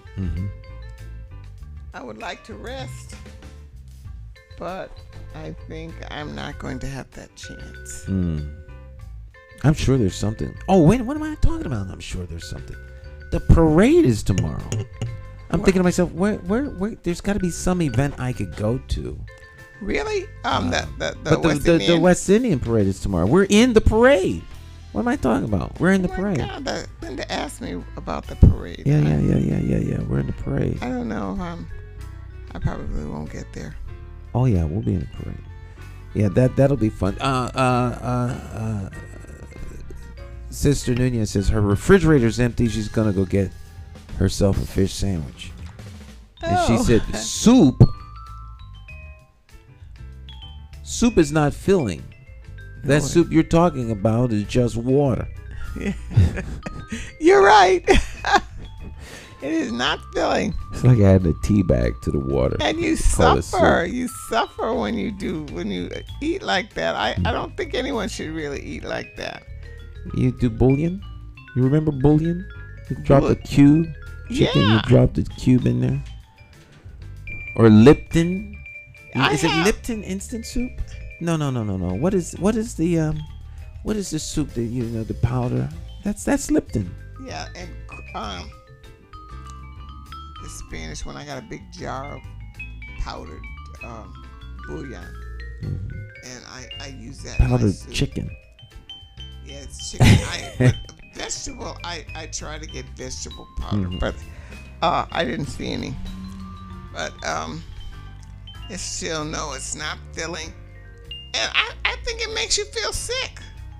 I feel not well. It's because there's water in your stomach and not food. I don't feel well. I'm not gonna do it I'm not gonna. When I see him next week, I'm gonna say, no more of that. I didn't feel good at all doing that. So we'll see. I'm not gonna. And I want you to lose at least 2 pounds. I said, it's somebody yesterday. I went to somebody. Oh, Cleo, you look so great. You look this and you look that. And I'm saying, in my head, my doctor says I'm too fat. Need to lose 2 pounds. 2 pounds. He wants me to lose 20 pounds. I said, all right, I'll do that. But I want to be healthy.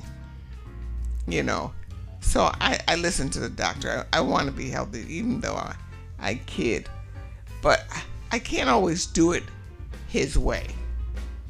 I gotta find a way to lose the weight. I'm tired of the word diet. I've been using that for 70 years, and I'm still not.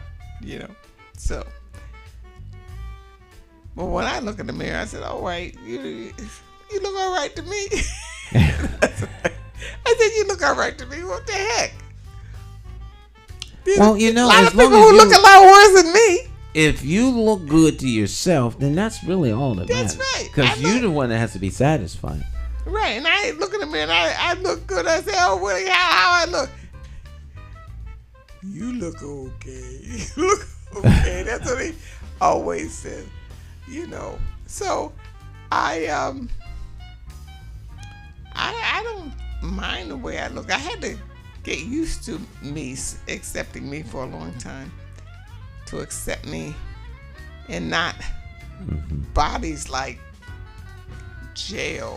what's her name? Oh, J-Lo? Yeah. Well, J-Lo is like, I want to say J-Lo's like 40 something, 50 something. J-Lo's not as young as people may think. As I recall. Well, we'll find out. Ask the artificial intelligence. Alexa, how old is J-Lo? Jennifer Lopez is 54 years old. Well, I was going to say she's 50 something. But she has a flat stomach. Well, she has people. And has this. And I said, I have a baby stomach. I had babies and that's where my stomach. And he says, but look at J-Lo. I'm old enough to be J-Lo's mama. I shouldn't have to. I shouldn't have to. She's the same age as my son, for Pete's sake. There you go. So I gave my stomach to you, son. Yes. Yeah. So I don't need to. I don't feel a need to do that anymore. Well, you know, like we were talking about in the beginning, if you feel comfortable in your own skin and you're straight in your own head, then you don't have to compare yourself to anybody. You know, we have all these external comparison traps where we're trying to please this person and please that person, and we're afraid that person says this about us and that about us. You know, I guess it's not a patented phrase because, of course, I'm not the only one that has said this, but you know, someone said, well, you know, so-and-so says X, Y, and Z about you. And my response is always, well, that's not none of my business. If they wanted me to know, they would tell me. So they're entitled to their opinion, and it's not my business. So life goes on. They can think whatever they want. I feel guilty when I don't like someone. I said, I'm supposed to not dislike someone, but I really dislike some people. Mm-hmm. And some people are not likable. And I said, well, you know, I pray on it. I said, well, Lord, I just dislike this person, and I can't seem to like them. Mm-hmm. And I don't want to be involved with them or, you know, be around them because I don't like that person. Mm-hmm. And so there's one person I don't talk to, I don't go near. When she's in my presence, she's invisible. I just don't like that person. Well, there are a couple of non-people. I know what you feel. Yeah. But I mean, you're not hateful toward them. They're just. Yeah, I would never do anything to hurt her or anything. Mm-hmm. I'd help her if I could help her if she was in need, but I don't like her. You know.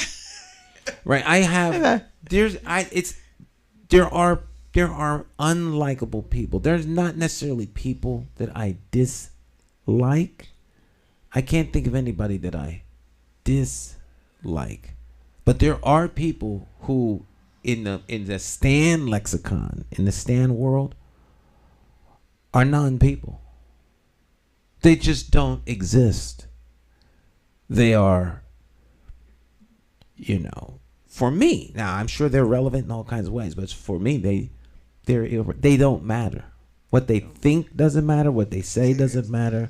They're non-folk. There's only about 5 or 6 of them that I'm aware of. That I know. 6 people. Well, actually, there's only one person that I just do not want to be in her presence. You need to at talk all. into your mic, Cleo. Don't want to be in her presence at all, ever again. And sometimes I feel like I should let it go, forgive. But I'm not wishing her bad, wishing her any harm or anything. I just want her to just stay away from me. Just there's a line. There's a line, and when it's crossed, you can't walk backwards over it again. It's just done. Yeah. There's that's a great name for it, the done list. Yeah, the done list. There's a couple people on my done list. They if they were on fire, I would help them. But I could be in the room and they wouldn't phase me. Their presence wouldn't phase me, and I don't see them. I wouldn't do it, my sister. If there's somebody that she could be at a meeting, and there's one chair left, and it's next to a person that she really doesn't care about. She will pick up that chair and walk back and sit outside of the group. I would not do that. I would not do that. No, I mean, I could sit next to the person, but they wouldn't. It would be as though there was no one sitting there. No, she's not going to sit near him. She's going to sit outside the circle. And believe me, if you don't think you're going to be uncomfortable, she will make you uncomfortable. Ooh. Her persona, her. She works it. Oh my God! But she says I do that. But I mean, if I do, I don't know it. But I say, Ines, stop. Oh yeah. Okay, yeah. She's. You remember that, huh? She's working it. So she's like those individuals that if the person says, "Did you hear something?" Yes. I thought I heard a buzz or something. Is there anyone else in the room here? Make you feel. I had a friend of mine who one of his favorite sayings was, two friends. I had two friends of mine, and they both had a similar attitude. The one friend was actually in my first wedding. Ernie Hudson. And he said, before I knew you, I didn't know you. I know you now. Because I have to know you. And when I leave, I won't know you anymore. And when I never heard from Ernie again once he left. None of us did. He just, don't know how. He knew you because of you were now. So, but the other friend I had was like, one of his favorite sayings, and he would get up, was, if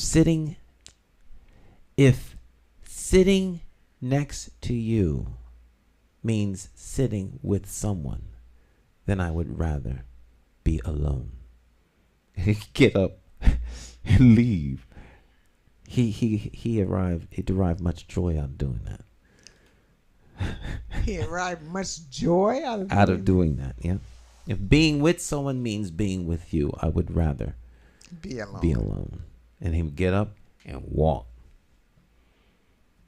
And he never said that to me, but that was one of his favorite things to do.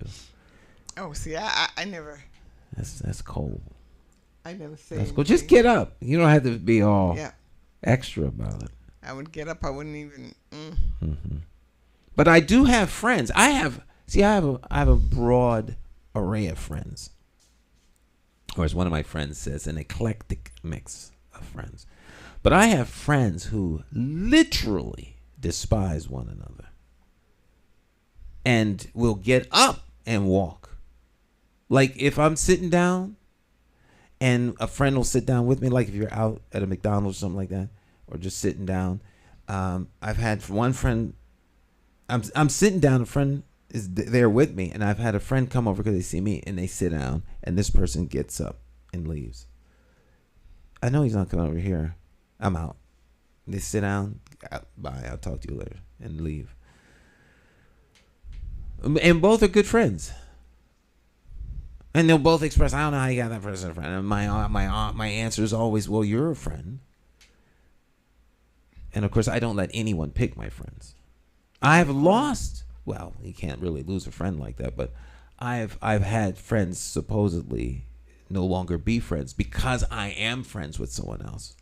Oh, but I won't let anyone. I don't let people pick my friends. I have people who have treated me terribly because I was a friend to somebody else, and I didn't even know them. Mm-hmm. I didn't even know the person who couldn't stand me. I knew the person they couldn't stand. Mm-hmm.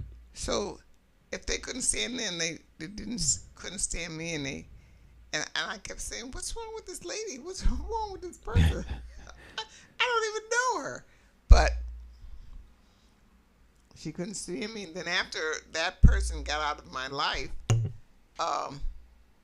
she spoke to me. I don't know if we're friends, but she spoke to me more cordially now than she did when I was friends with the other person. So yeah, people are very, very interesting. Human beings are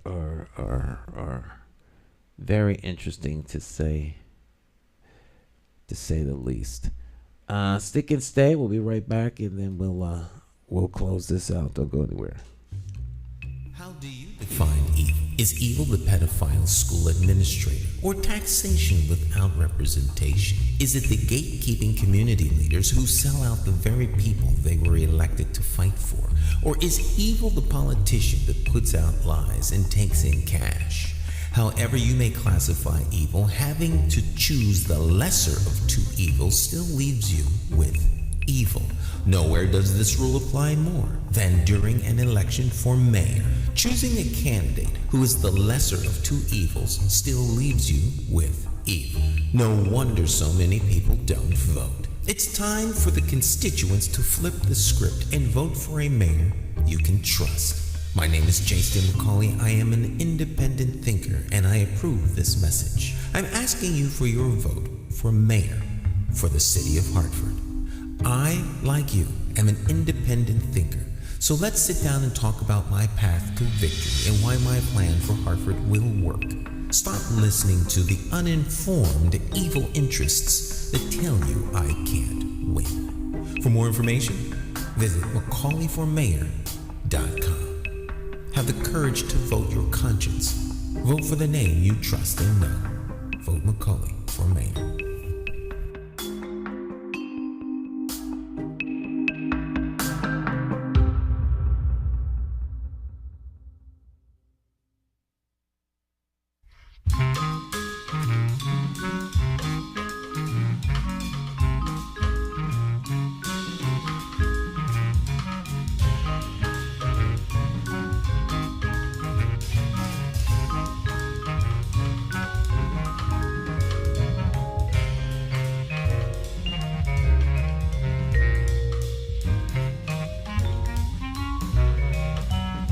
you think he really wants Oh, it? yeah.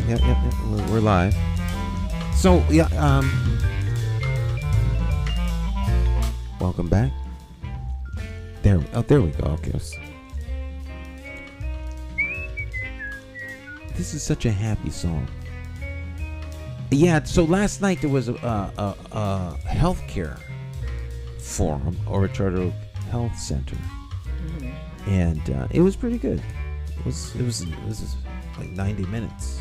It was good. Included a tour of the facility. The forum part was 90 minutes, but there was a tour as well. And where was it? This was at the Charter Oak Health Center. Oh, Charter Oak. Oh. Uh-huh.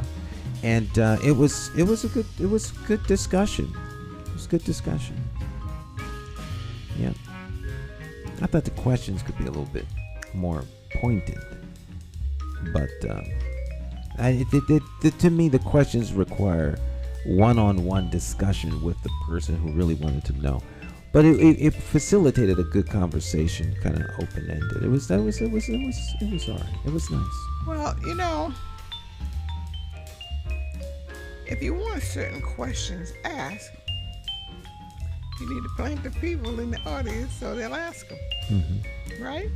Well, they sent the questions out to everybody in advance. And then the audience had questions too. The audience did have questions. But did they have the kind of questions you wanted to answer? Well, I don't know about that. To me, every question is a fair question. I don't believe that the candidate has the option of saying that to be dismissive of a constituent's question, to me, is inappropriate. Not to be dismissive, but like you said, they could have been more pointed. I think they could have been more pointed, because it's hard to answer a question it's hard to give a substantive question to it's hard to give a substantive answer to a question that is nebulous. Like, what is your vision for fixing health disparities? Well, I mean, so that's wide open. That's a wide open question, and it requires you to ask a series of questions to drill down to what's the best answer. Because it's presumptuous of me, not being a health professional, to talk about those solutions, even if I think I'm good. So if I was a doctor who dealt with that, then I would be qualified. But it would be like if I walked to somebody on the street and said, so do you have a vision for the flood control system? What do you know, like anything. So a vision has to be built. To me, a vision is a solution to a specific problem. So how do you fix it?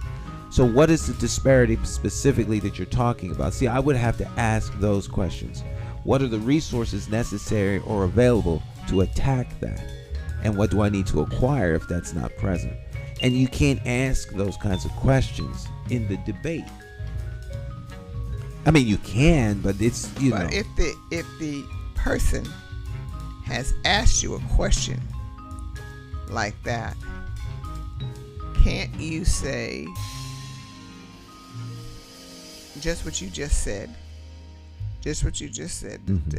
Narrowing it down and saying, this is what I think you're asking me, and I'll answer this, and if it's not, you can tell me, and just answer that question, and maybe that person can expand on that, and maybe they'll narrow their question down because you've formed somewhere where they can narrow it down, or can ask you a question that is more specific. Well, if you're talking one-on-one, but on a panel discussion, no, not a panel discussion, in a forum where there are other candidates, it's a weird space, because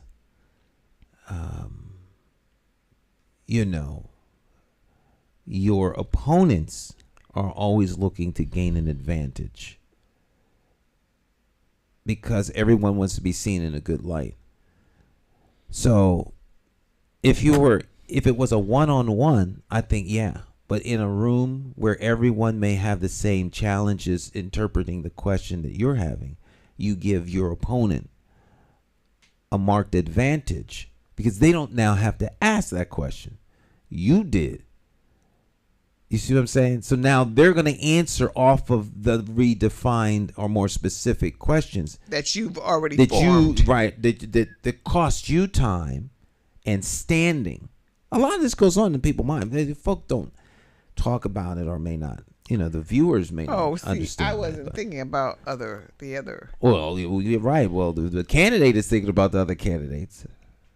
Always. Because there are something, and that came out last night, there's a big gap in how we as individuals would handle these issues.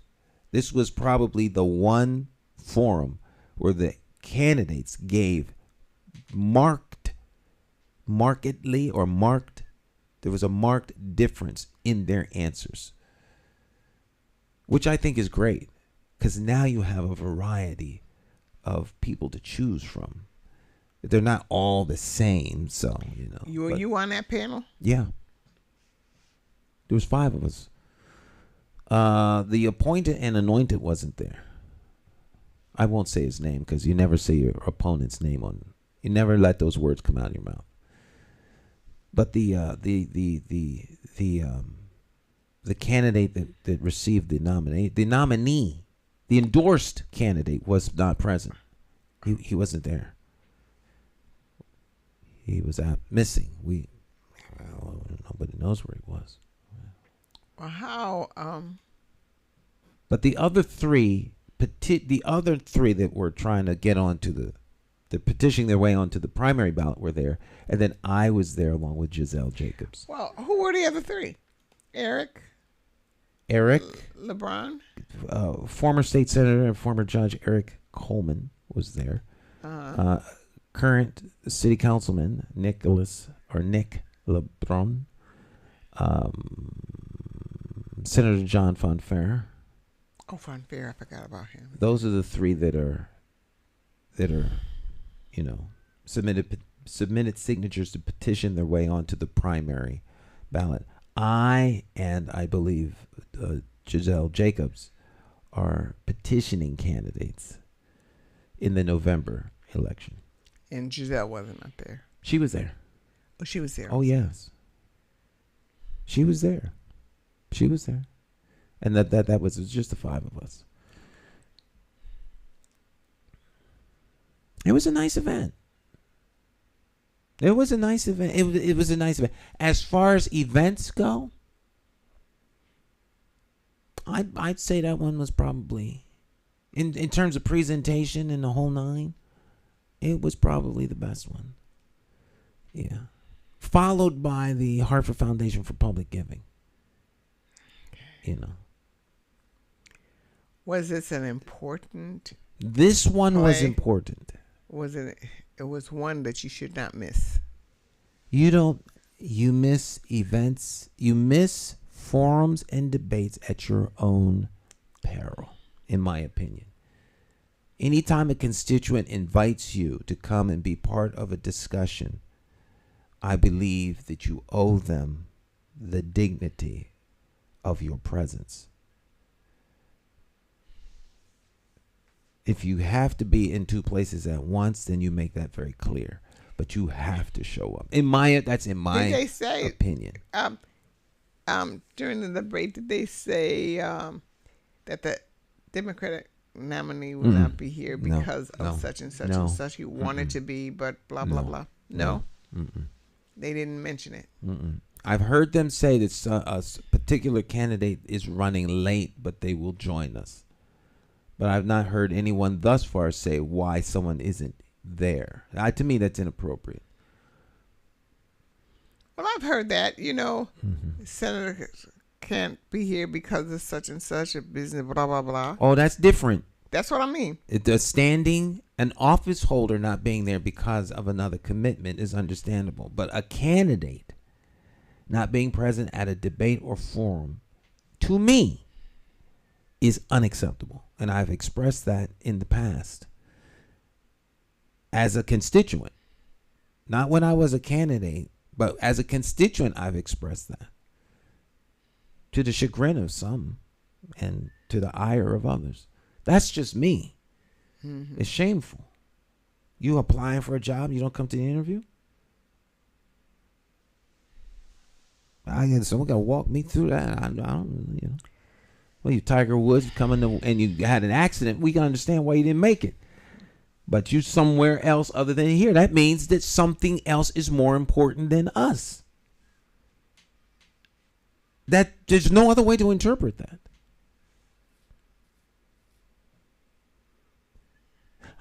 It's like the wife says, honey, me and the kids want to know if you want to come to the movie. Well, I really can't. I got to go to work. Oh. All right, that works a couple times, but after a while, it seems like work is more important than us. How else can you process that? Maybe there's some justification, but now, so you're applying for the job of running the city. And your bosses are the constituents. And you don't show up for the interview? You just all that a bag of chips, so he's supposed to pick you because you're the best chips. Well, maybe his bosses didn't think he needed to be there. His real bosses. I'm just talking.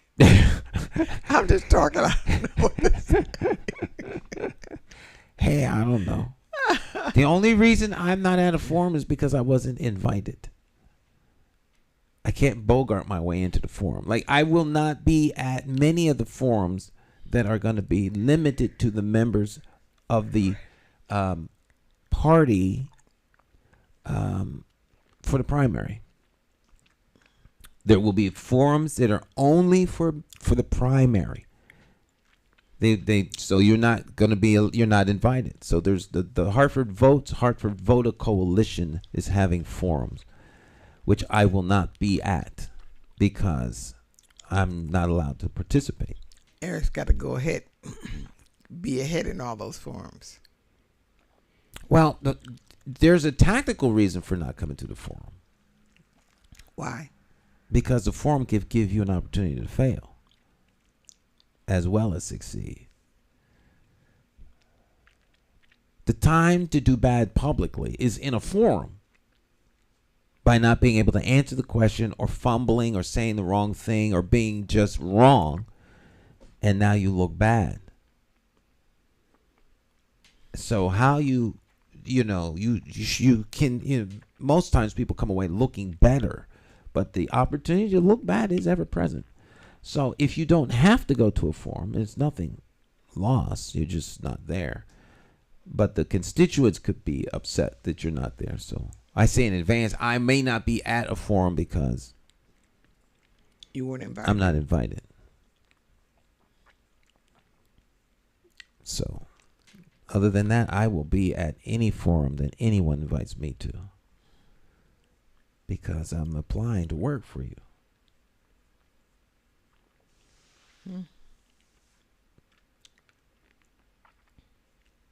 That just seems reasonable to me. It's like at the Board of Education meetings. Sometimes there's a new contract being awarded and the people don't come. How you applying for? How you trying to get a contract to do a particular level of work for the system, and then the decision is going to be made by the members of the approved, and then they're not there to answer questions. Sometimes they'll zoom in. To me, while zooming is there's nothing like actually being present when you asking someone to award you a contract or applying for a job. Are you going to come to the job application? For what? What other choice you have? Just hire me. I'm good. I don't need to. My references speak for themselves. What do you need to talk to me for? I mean, that's the kind of attitude that has. That's just me.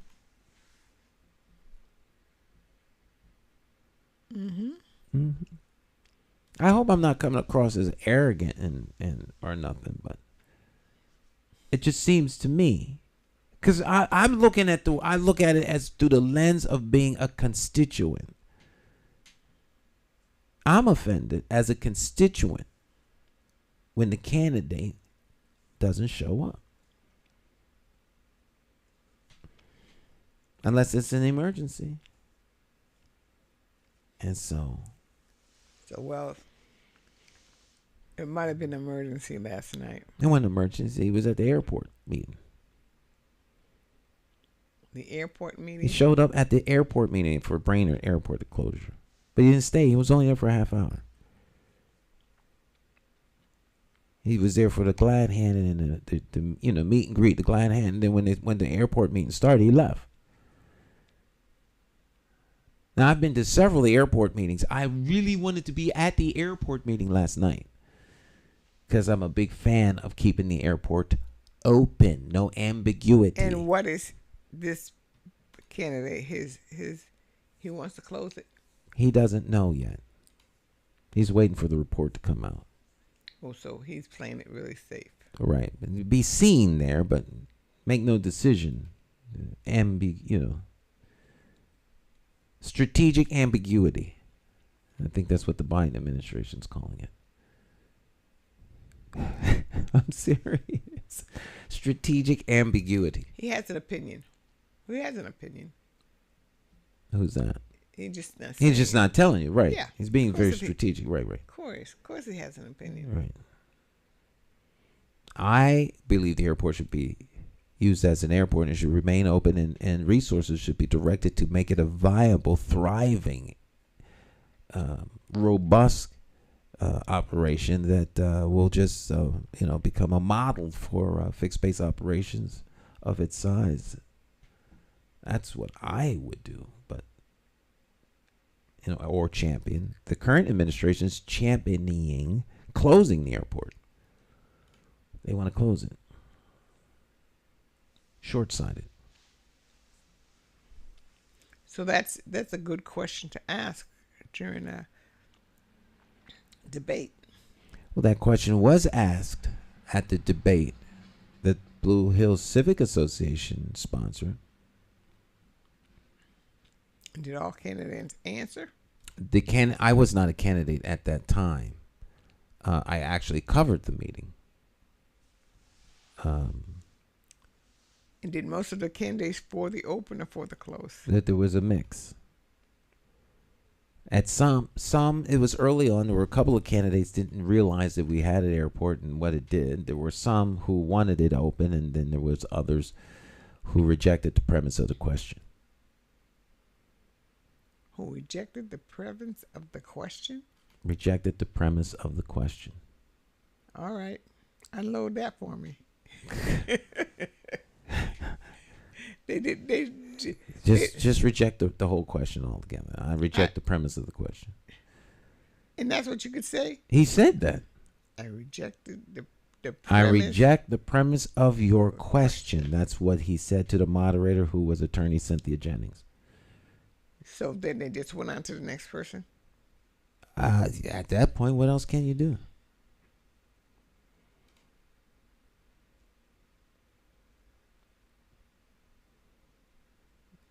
Your face looks just like my face did.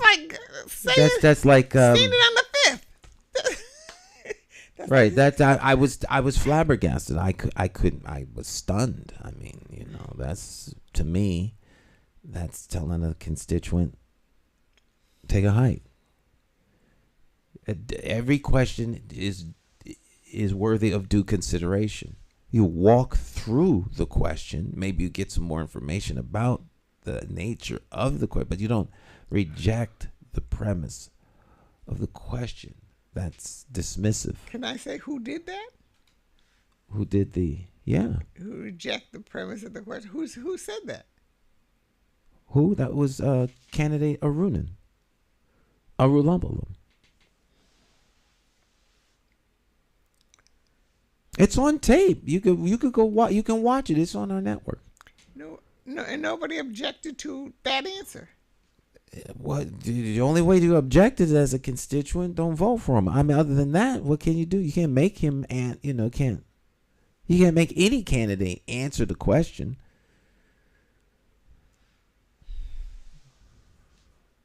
You see if there's a pattern of this kind of behavior throughout the whole campaign.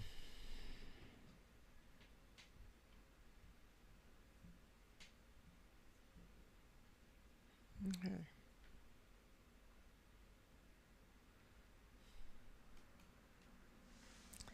Oh, this is gonna be a campaign. It's scary. I'm telling you, it's scary. As a citizen of Hartford, it is very scary. Well, people better ask lots of good questions. Who is going to be our next mayor? Yeah, people should ask very, very, very good questions and hold these people accountable with consequences in the short term, not the long. Yeah. Ask the tough questions of every candidate and demand answers. You got to know what the tough questions are. It's not only in your little corner of the world. Right. You got to know holistically, right? What question affects most of the participants of Harvard? Which questions should I ask that's going to affect the North, the South, the West, the East? Which questions are going to ask that's going to do something? Because questions about the North End of Harvard doesn't even touch the West End. Doesn't touch. Who does it touch? They don't. Oh, everything is fine. He's doing a good job. Didn't he do this? Didn't he take over? Didn't he do this? Didn't he do? Why is anybody complaining about him? Well, we see things differently relative to how those things relate to us. So, for some, all is well. For others, there are challenges. But that's a problem. If it's all well for me, and it's not all well for my neighbor, there's a problem. There's a problem. If I'm not suffering and that person's suffering and we're in the same city, there's a problem.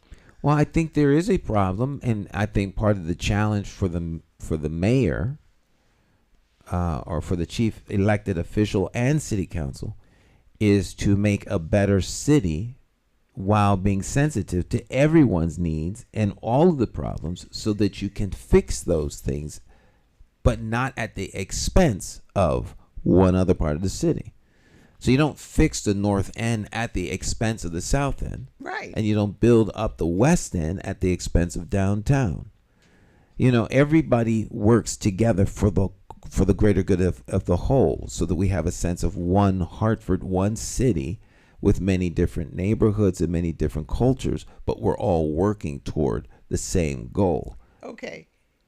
So I want to know who is the best mayor. Mm-hmm. I'm reading the paper, I'm doing this, but there's nothing that tells me when I look in the paper, I don't see everybody. Right, that's, yes. I don't see everyone's problems or everyone's concerns. At least a little bit of every so-and-so, so-and-so, and so this area, this area, this area, in one paper. So I'm saying, oh, they're having this problem or they're having a problem. Because if you talk about the North End, you're going to talk about the North End, the problems and the negativeness. How people think of the North End, how people think of it. Instead of saying, our neighbors, the people of this city, some of them are suffering. Mm-hmm. Pull your mic. Okay?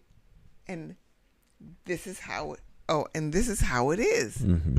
So if someone opens a paper, they could at least read and see. Mm-hmm. So I can formulate a question on that. But if I don't see, I can't formulate the question. Well, this becomes how the press is so powerful, because the power of the press is less what they report and more what they choose not to report. So you can't come to conclusions based on information you don't have. You can only come to conclusions based on information that you do have.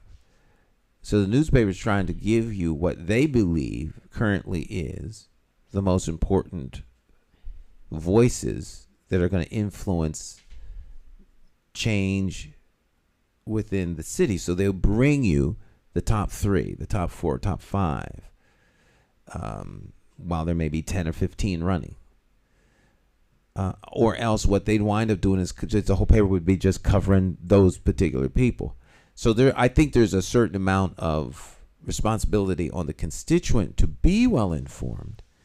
And the best way to do that, of course, is to attend a lot of these forums or call up the candidates individually and ask them these kinds of questions. All of the campaigns have contacts You can go to their headquarters, or you can call their campaigns, or you can, have a coffee. Almost every candidate will sit down and have coffee with you. That's one nice thing about a town like Hartford. It's small enough that you can actually go and sit down and have coffee with a candidate. But you have to have that data and that information. And then there's always the power of the press to move a particular candidate one way or the other. So what is important to the people who report the news? And so if you have press entities who, through the lens of the reporter, see North Hartford as a bad place,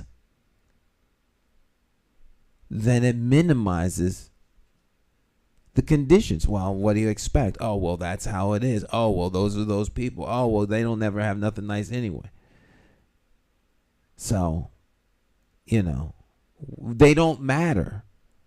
Like this part of town, like say the West End. The West End has a problem, so we need to fix that. We can't have that. They matter. So if groups of people matter or don't matter, and this is where people get all into the, is racism, is systemic racism a national health crisis or a health issue? Well, if it impacts people in a negative way because those that are in positions of power to help don't see those individuals as being of value, then they don't treat them that way. So if men are making all the decisions as it pertains to women, they don't see women the way women see women. They see women as being subordinate to them. And so they treat them that way and they make their decisions that way. Well, this is good enough. What is it? Good enough is never good enough by definition. So at the very least, you could be sensitive to and invite these individuals to at least give you their opinion as opposed to making the decisions for them. And that happens to women all the time around the world.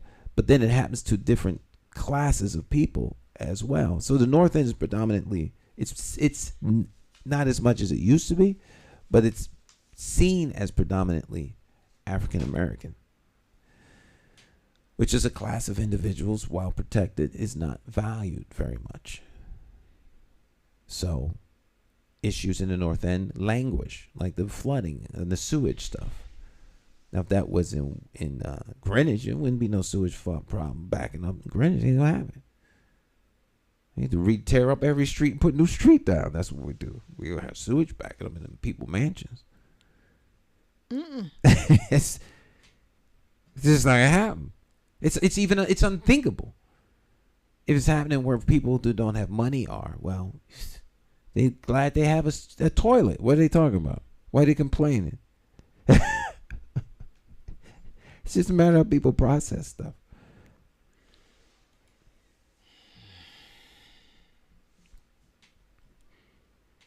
Well, we'll get through this. We absolutely will get through this. We'll get through this. All right. So tomorrow's the West Indian Day Parade. You all out there, enjoy it. It'll be downtown. Of course, it'll come through the town. The downtown end at Bushnell Park, and then there'll be a concert. And then a couple more weeks, it'll be the Puerto Rican Day Parade. And so we got 2 parades coming up. Should be lots of fun with stuff going on in the park. Bushnell Park, beautiful Bushnell Park downtown, Hartford, center of the city. And so come on out and have fun. We'll be there. We'll be in the parade. We're gonna have our van will be in the parade. Our bus will be in the parade, and I'm not sure if I have the bike. I might bring my bike out. And ride down there on your bike? Yeah, ride on the bike and the bus. And people holding signs and all that kind of stuff, Hand out little things to people, that kind of stuff. Politicians do in the parade, Yeah. Tomorrow's Saturday, what? Tomorrow's Saturday. Is that I've unbelievable? never been on your bus. I gotta go on your bus. Well, if you come tomorrow, you can ride on the bus in the parade. Oh, and wave. And wave. Like a. You do the pageant wave. Yeah, there Cleo is. I told you. Oh, goodness. That's all you need. I told you she wasn't about. See? You do the pageant wave out the window. Well, I don't know if it's going to be comfortable on the bus because the music's going to be blasting on the bus. Loud. Loud, loud, huh? Loud. West Indian music? No. Vote for Stan. Oh, vote for Stan. Vote for Stan's song. And some intermixed with some West Indian music. Oh, okay. Yeah. Some Jamaican, mostly Jamaican. People say West Indian, but it'll probably be more Jamaican than West Indian, because the West Indies is inclusive of many islands, including Puerto Rico. So, yeah. I think I'm going to ask Brother Marcus to play the album. I'm trying to think of the name of the group.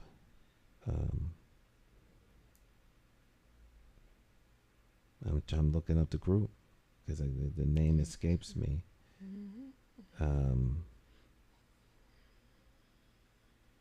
Wow. How come I can't find the... I'm going to find the name of this group before I leave here. Because this group is the bomb. I posted on my...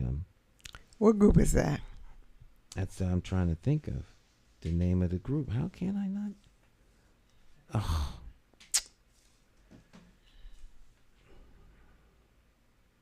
I can't think of the name of it.